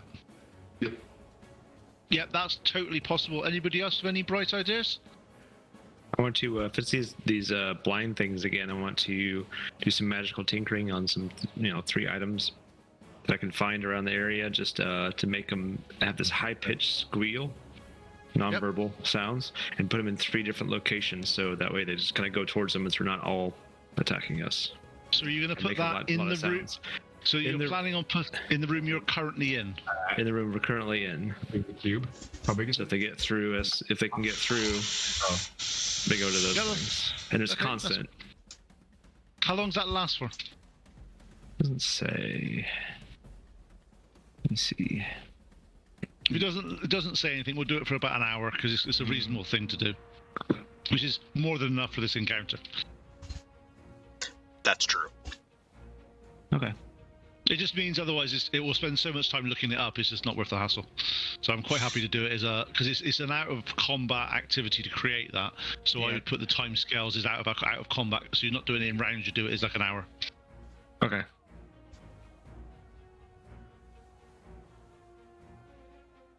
Okay, yeah, that's another option. Anybody else have any bright ideas rather than open smack? Just want to make sure, just in case there are any. I don't good ideas so I've got far. nothing. I got nothing. Let's see. I'm going to, so being that this is, I guess we only have 1 action's worth of time available to us. Yeah. What I'm going to do is I'll let one of you needs to open the door, and going on with last time, it does need to be somebody that's reasonably strong. You're pushing it instead of pulling it, which will give you a bit of it's a lower requirement to do it, but you need to do it. And then I'm going to allow, because the way it works is you'll do that, I'm going to class it as a surprise round, so you all guys get to do an action before we go into initiative. If there's any creatures there, they could have run off by now. Honest. Yeah. Can I still open the door? I mean, I'm gonna still listen, right? So my thing would be let's listen to the door. What are you doing, dum-dum? Yeah, you're still hearing movement out there. Yeah. Okay. Could be seaweed though, scratching and stuff. I mean, but it could be crabs. If it is undead and it's survival and I'm tracking, I should be able to hear them. Right? It's not undead. They're not undead. They're slightly less than 5. They're unalive. They're unalive. They are for this situation. They are not undead. Got it. And that's not me going, "Oh, you're the ranger dude." It's not. They're not undead. Well, I'm gonna ready. Magic missile. Yeah. Oh, I have 2 weapon fighting. Special. Yeah, Hey, three more gems that are imbued with the magic. And my magic stones. It's a bonus action, really. Everyone has 2 weapon fighting, by the way. Is a bonus action, Tim. You just don't. When you get to level 2, you get to take a fighting style. But if you do take 2 weapon fighting, then as a ranger, you get to add your dex to your damage on your offhand as well. Sure. Okay, so we are looking at breach. We are looking at. Let's make sure I get the understanding of this to make sure if I don't miss anything. We are looking at 3 of these items going off in this cave and producing a high-pitched squeal. Yes. And at the same time, when you set those off, someone's going to open the door, and Miss Death is going to shape water on the area in front of the door and turn it to ice. That is correct. And the first thing that enters the door is getting magic missile to the face. Okay, and what I take it are which of the super strong people in this group are going to open the door? I am. Okay, so the Ulysses is going to open the door. Marcy, I take it you're cowering behind. Sorry, strategically hiding behind a barrel. Golly. Got that bell. You're going to Bell's Forge next weekend, so I hear. That's cool. Tight. Cool. Meanie. Yep, I'm doing the barrel. I want to be behind the barrel, like you get as much cover as possible. Okay. And Mama, what's your plan on when the door opens? Obviously, everybody else is accounted for at this point. I have my shield up, and I'm at the back of the press. Shield up, like maximum defense, and I'm basically just waiting for somebody to get hurt, and then I will swoop in and help them out and make them feel better and get them all healthy. That's my plan. And if a mofo comes at me, I will swing an axe at their head. That's my plan. You haven't got an axe. Your mace. No, sorry, a mace. Sorry. Wrong character. Sorry. There we go. Okay, a mace today. I was going to say, when did that axe appear? What happened with that? Okay, so if that's the plan we're going for, we're all happy with that? Yes. Okay, so before we get into combat, let's look at the time. Yeah, we're fine. Could I have some initiative from you guys? Because we'll do the surprise round in initiative order, because it's just easier. So if you all roll initiative, and I'll call out the normal numbers as we go. So did anybody get above 20? Anybody for anything? No. Okay. 22. Did anybody get... Sorry. 22. Come on, Tim. Catch up, mate. 22. Okay, Marcy. Okay, did anybody get above 16? 19. Nice.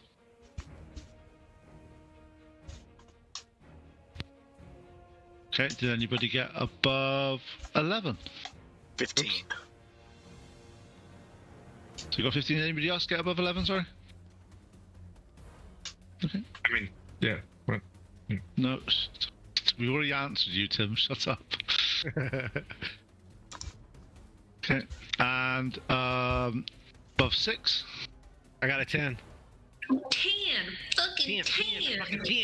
10. Classic. Thank you. Oh, somebody else gets me. Classic music. So did you get 10 as well, Mama? Okay, so what's your dex mods for both of you guys? Mama's -1. I'm +1. Yeah, so my it's dex is low. Ulysses, then Mama. Okay, and that means last but no means least. What did you get, Miss Steph? 6. Okay. The greatest 6 ever. Always. It's always the greatest. It's fine. Okay.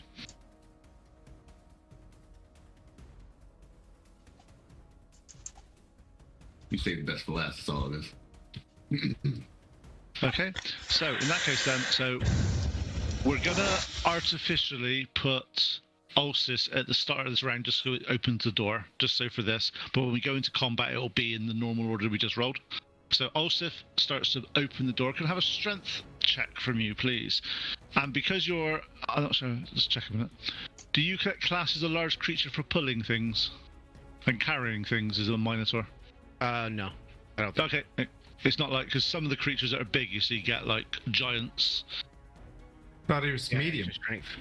He is medium, but if you're for instance, Goliath counts as large for carrying things. yeah. Am I right? But no, Minotaur does not. And I rolled a 3, so a +2, I got a 5. Okay, so the first round of combat is the Minotaur trying to open this door, and you can see like veins coming in his head as if he's trying his hardest to do this. And he looks at it and goes, "Oh yeah, it's push, not pull. I was trying to pull it. Sorry.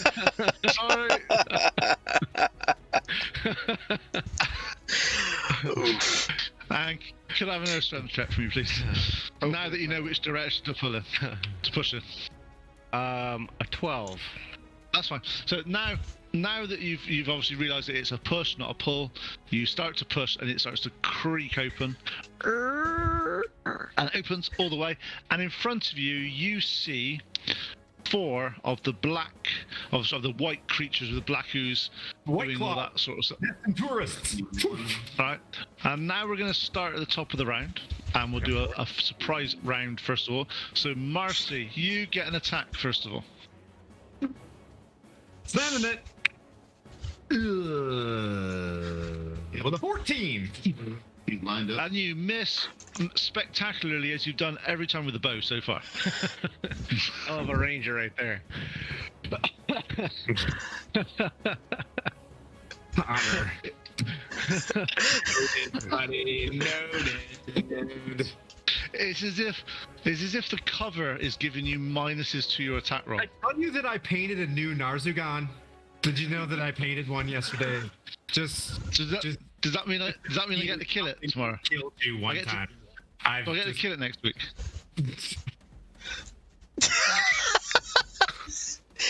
Oh, it's gonna get spicy. Okay. Ephraim. Alright. You set your little things to go screeching, and you put them in the 3 corners. You notice as soon as they start to screech, these creatures all look in the direction of this room. Wait. And how many creatures do we see? A little more. Where's when they 4. opened it? 4? Okay. Oh, so I could just kept shooting at them. Oh. Well, we'll learn that next time. Next time. Okay. Mineral. No, because Tim, what his idea was when he puts them behind them is that they'll go towards the sounds and go past you guys rather than attack you Yeah, guys. then attack you right away. Got it. Yeah. If you don't know if that's going to work yet, but at the moment it looks like they are drawn towards the sound. No. Right, mineral. Surprise. 120-foot dark vision. Can I see one from where I'm at in the back? Yes, yep. It's getting the magic missile to the face, and that is 5, 6, 7, 8, 9, 10, 11, 12. Describe your magic missiles, please. Migration right there. They're like just green darts because I'm a lizard, and no, actually they're dark so I'm a shadow sorcerer, so they're just like black bolts that come flying out. Okay. So you basically conjure in front of you these 3 black spheres start to roll round. As you push your hands forward, they turn from spheres into like shards of shadow, and they go and the guy just implodes from the shadow, and the black ichor goes all over the floor out there. Yes, the gods are finally on our side. This is good. Standing there with my bow, and I'm like, cool, he gets narration. Awesome. Okay. Right. So next one is Ulysses. You've done your moves. You missed your turn for this turn, so there won't be any combat for you because you've had to do that. Next one is Mama. In front of you, you see this. I'll call them. I've been saying it anyway. They're called boglins, just to let people know. But they explode in front of you and go. And there's 3 others that you can see in the corridor, but they're at range away from you at the moment. I'm gonna hang towards the back, and honestly, I'm just waiting to heal everybody because I took some damage last time, and I don't need to die. Also, on that note, if you want to look at your character sheet, and you've put your first level spells there, you haven't put your cantrips there, because you get cantrips as a cleric. So just take a look at those, and just to give you a little bit of steer, guidance is very good. And so you either get Sacred Flame or Toll the Dead, the 2 attacking cantrips you get as a cleric. But guidance is an extremely useful skill. That is. Alright, I have no idea what those are, and I am gonna have to get the book out and read about them. The other 2 you can look at, but guidance is basically just for future reference. You cast it as an action, but you can basically give anybody a plus 1d4 on anything within a minute. So it's actually quite useful out of combat. It's not a really good combat skill. It's a very good out of combat skill. It's just very useful for you. I know you've not played a cleric before, so just happy to help you out when you need to. Thank you, appreciate it. Right. So next person to have a go is Miss Death. Okay. So this would be the round where I freeze, or is that already done? No, this is the one you freeze. So you sit there. Luckily, the one that's been completely imploded and died was the one that was actually on that square. No. So that's you can thank the sorcerer for completely blowing one of those up with a over-the-top form of magic missile.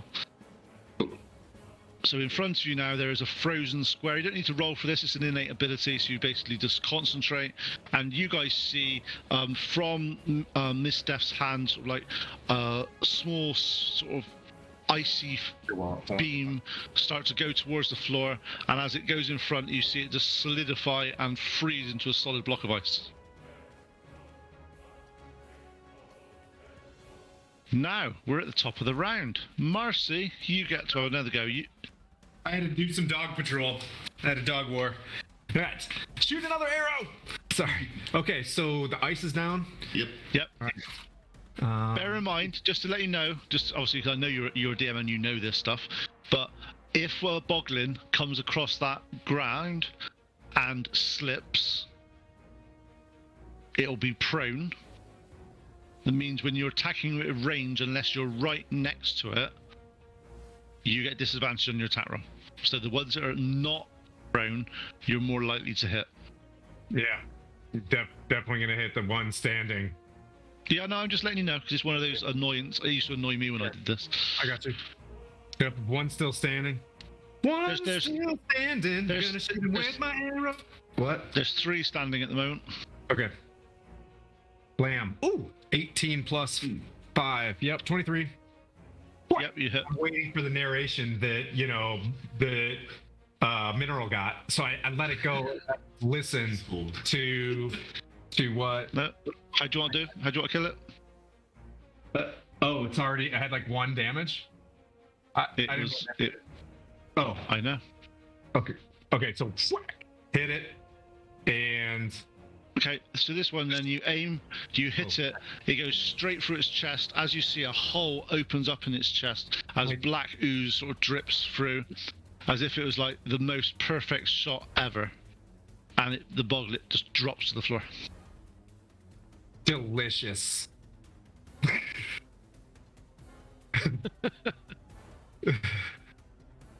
Thank you, Connor. I mean, Connor. Wink. You rolled the dice. Elfriz. Right. Or Elriz, sorry. Yeah. Efriz, it's fine. It's a name. Begin with E. Yep. Leave me alone. Yeah, it's okay. You made it. I'm gonna use one of my pebbles and check it out. The one that's that Marcy shot at. The one Marcy shot at's dead. Was that, yeah, you cut that one? Yep.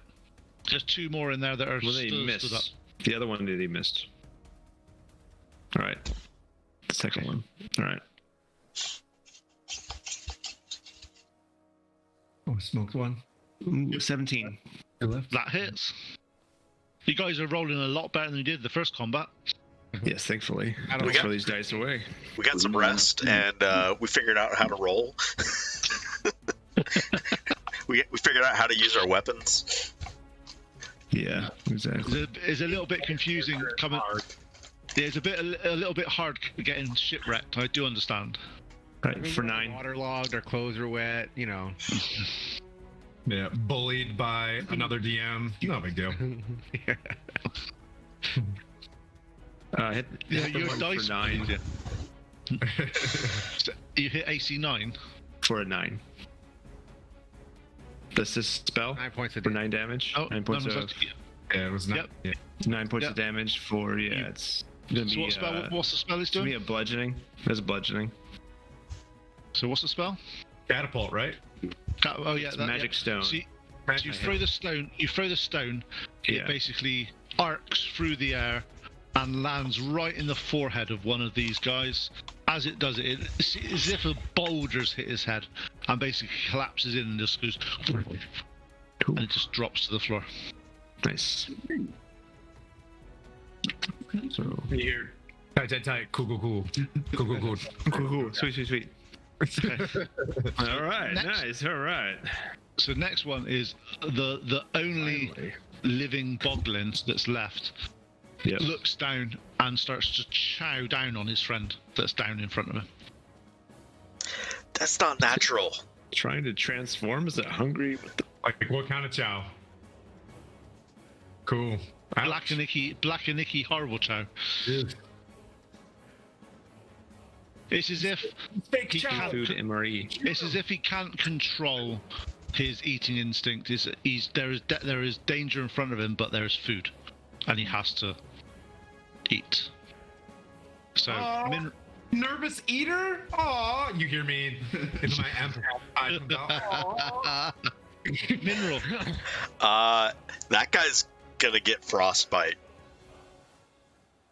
So Have you actually got to hit him for that, or is it melee combat? Is it is a ranged Okay, cantrip. cool. Go So now. Fine. he needs to make a con save of 11. Yeah, you pass that one. Then nothing happens. Fine. Ulsus.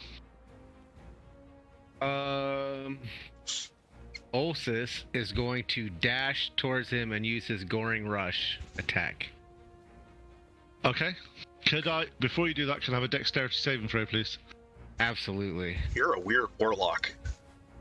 Yeah. And it's a 5. As you start Flying on his face. basically, you start, your hoof starts to go, and you start to book it after this guy. As you hit the ice, though, you literally lose your footing and slide through the ichor and hit the guy. You come next to the guy that was chowing down on his friend, and he just looks at you. And that's your turn on.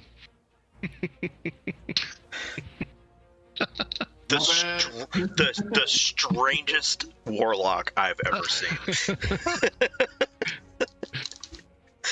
Okay, Mama, you've just seen your warlock friend forget about the icy trap that was set in front of this, and found that it.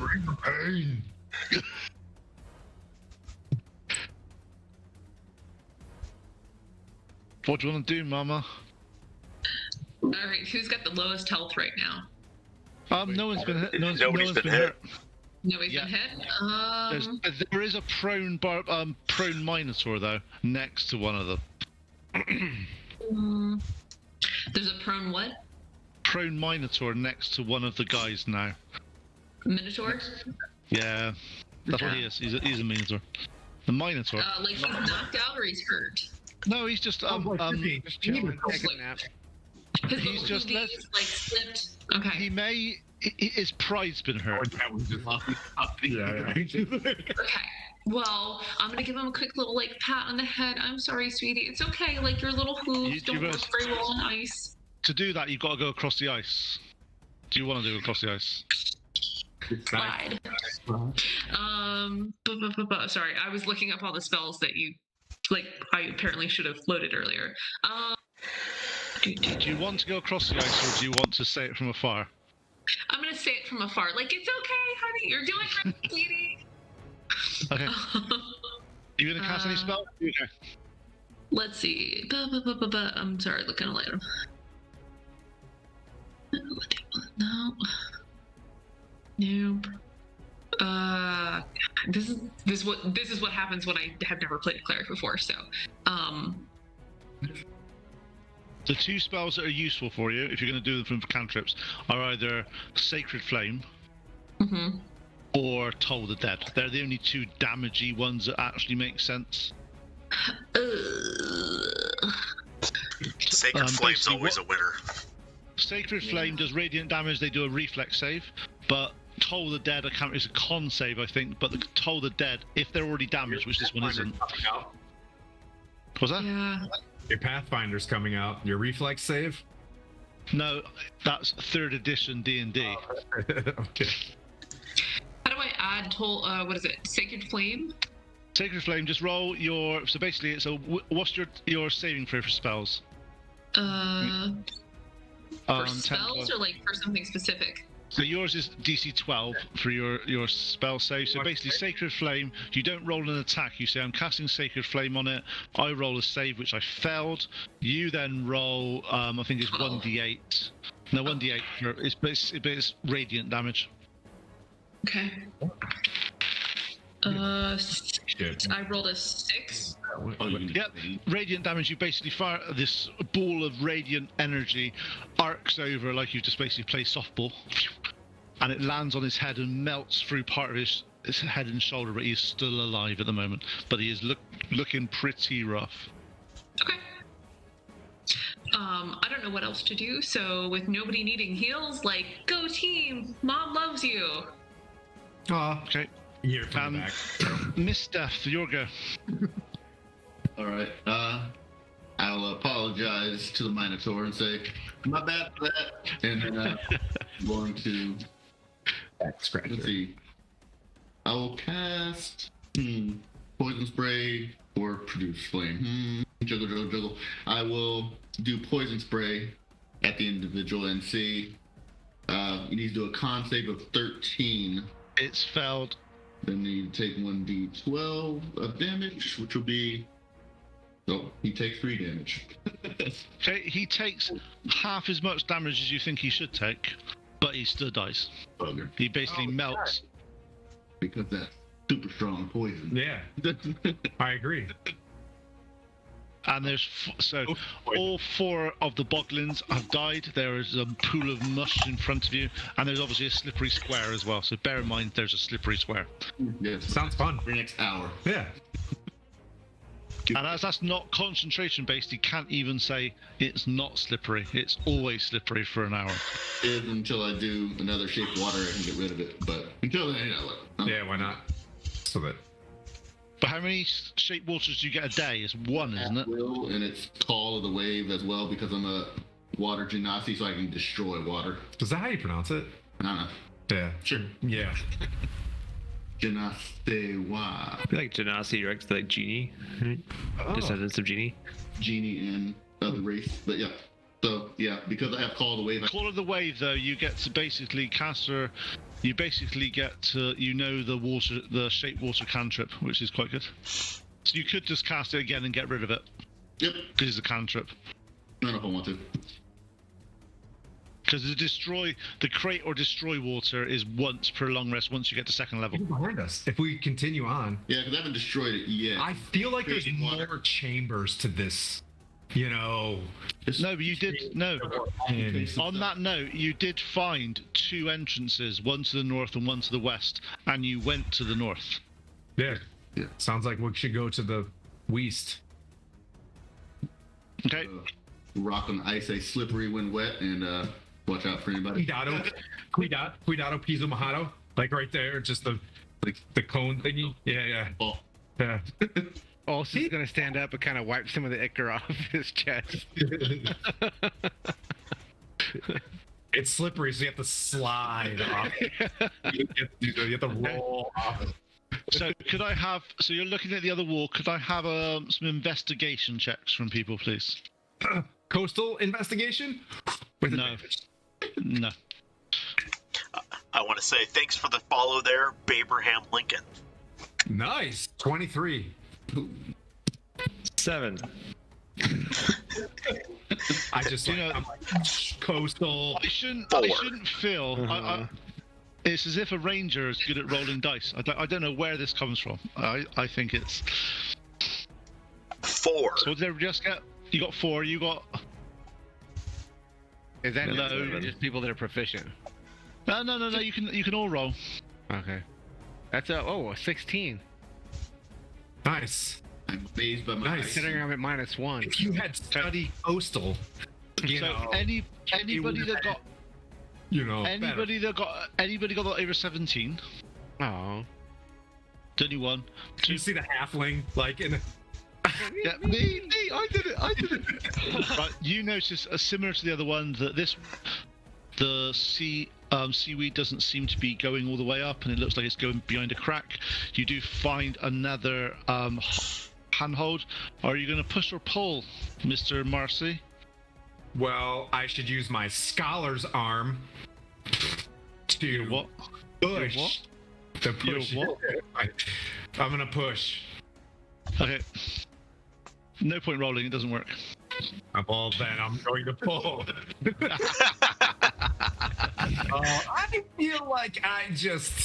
I feel like if I would have pulled. Like you got trolled. Yeah.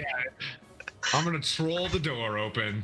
Okay. As you open the door, as you do this, you hear like a This seaweed feels As a- like as a- beard. Yeah. as a sort of dry, cold air comes out of this hallway, as if it's not been opened in a very long time. Disturb something. Yeah. Okay. And could I have some actually? The two of you, Alfred and Miss Death, you start to hear scrabbling coming from back towards the beach, and it seems to be coming your direction. Traveling. Okay. Like scrabbling of like things moving and getting towards you. Oh, cat monkeys. Is this also the shipmates that we left back there? Does it think it's them this time? Maybe. One of those creatures. Captain Blackwood! What are you guys doing? Calling out. The longer you stay here, the closer they get. So it's your choice. What do you want to do? Run inside, close the door. Only have so as the water reached. I guess yes, water is in the floor. Yep, as you get around this side, the water is still on this side of the water as well. On this side of the door. It seems to have creeped up round. Then, if we have time, I will do another cantrip and I will freeze the water in that doorway because screw them. Okay, cool. And we'd have water everywhere. You're very good with Watch that. the coast. Good coast move. Okay.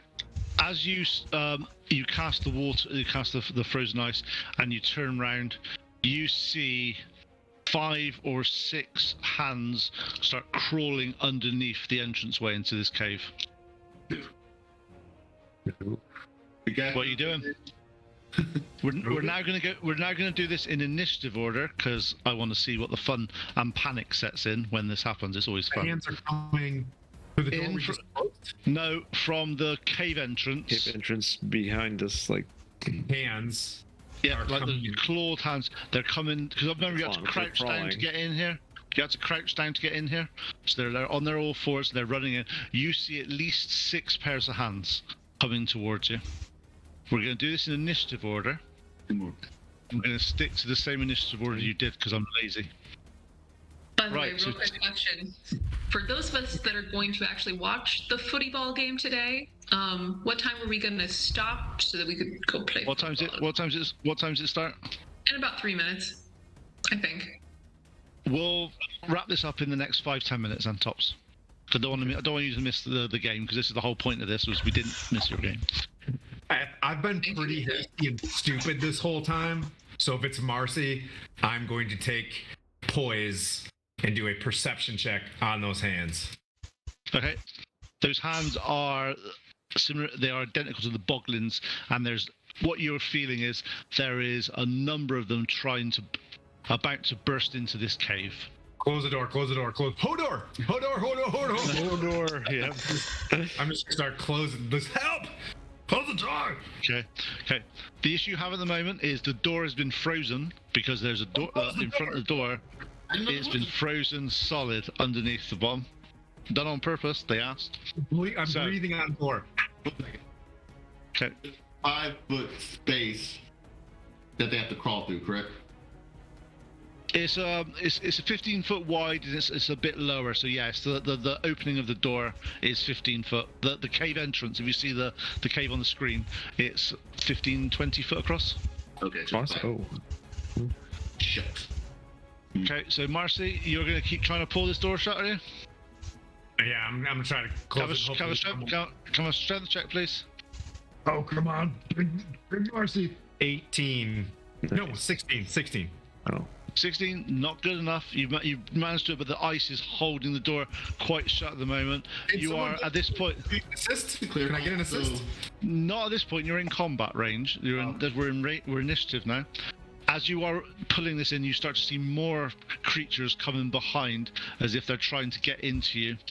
Well, Marcy's 6 seconds is hoping someone else assists me to close this door. Okay, Alfred, your turn. I'm gonna assist closing the door. Okay, you can try to assist the closing door. You get advantage, Tim. Okay, go ahead, Tim. Did not help. The ice is at the entrance of the cave, but we're trying to close the door to the west, right? Yeah, because Yeah, you're basically in there at the moment. You're trying to shut this door behind you, and they're all coming in through the main entrance. But you said the ice is at the entrance to the cave. Yeah, we're not at the door. Because The ice is not at the door, is what he's saying. Oh, okay. So I thought the ice was there. was coming from, so they could have a problem getting to us, not the random door that we were at. Oh, okay. In that case, then you can. In that case, you shut the door. You shut the door. Fine. You're all there, happily behind it. You start to hear noises from the other side as creatures are coming in and sliding and smashing into things. That's okay. Those are beach boglins. They don't come inside. Those are just beach boglins. Okay. All like Known as leather like- skin. Also known as destined spring breakers. You are hearing more and more feeding into that room. I'm leaning my back You're- against the door for a while. Anyone, I'm not even going to roll past perception on this. You are hearing probably 15 plus creatures getting into that room and trying to get through. I made a good choice. Feel like I made a good choice. Yeah. Ooh. At this point, we'll leave it there, and the person who's going to follow up gets to decide what happens. Oh man, we should come up with a way to have to roll who's the next DM. Or You could- if you want to, I can quite happily do this for a little bit. It's not a problem. What's that? Oh, I can quite happily roll this one for a bit as well. For a bit, it's not a problem. I'm you quite like happy it? to roll it I around. love it. This has been fantastic. Yeah, it's been But, great. Thank you. Thank you very much, guys. It's been a great That was fun. fun. And obviously, thank you very much for anyone that's been watching on the stream. So, I appreciate all the fun that's been having. Yeah. Before we go, Thanks to everybody. We're gonna raid another channel before we leave, so don't go anywhere yet. Thanks. We'll see everybody next week for Descent to Avernus again, and go enjoy the Super Bowl of Sunday. go sports ball. Go Go sports sports ball! Beam. Yay! Get the goal in the zone. Rock over. Try. Go Raid. Bengals. So, Yeah, all right, Bengals. we're gonna go raid D20. Another this year. That's okay. Wolverine. We're rating D20. D20 Sweet. Nation. Yeah, see it pop to 11 right before we rated it again. That's interesting. And there you go. All right. Hopefully, you can get to your Super Bowl and you haven't missed too much. But thank you very much, guys. Get ready for the raid, everybody. Nice thought. That was fun. Thanks. Don't leave, Connor. Don't leave. I'm not Stay leaving. up on Discord. Or Pete. Man, I'm messing up my names. What's your real name again? P-tier I don't- Griffin? Thief. I answer to OU as well. It works quite well as well. Boy. Are we raiding? Are we raid? Did we raid? We are going to raid. We've got 8 ready to go. So are we still streaming? Meow. Yep. I mean, no, we're not streaming. Remind me again how the rating thing works, right? Just say I raid. just tap I and smile and nod. I smile and nod when it comes to the rating. I have no idea what's happening either. I just smile and nod. I think these people are not speaking English. Boo. That's okay. Is that Italian? So let me know. Yeah, it's Does that Italian, look Italian but to you whatever. guys? Yeah. Yeah. I have no idea what are they doing, Kira? I have no idea. Do you? Tutto questo. Yeah. Ma Smile and nod. This sounds Oh, really yeah. good. no. Penso che See, questo Tim, momento right la there at the coscienza end. di Carsos stia It popped up to un 13. pelo sopra quella Yeah. quindi non That's torna weird. quanto ti There's dispiace. bugs. I think there's definite bugs. Definite Allora, bugs. il tuo fine Are ultimo. we still? È una No, è un Looks like we're still streaming. So Questo è bello. Potrebbe, certo. La tua consapevolezza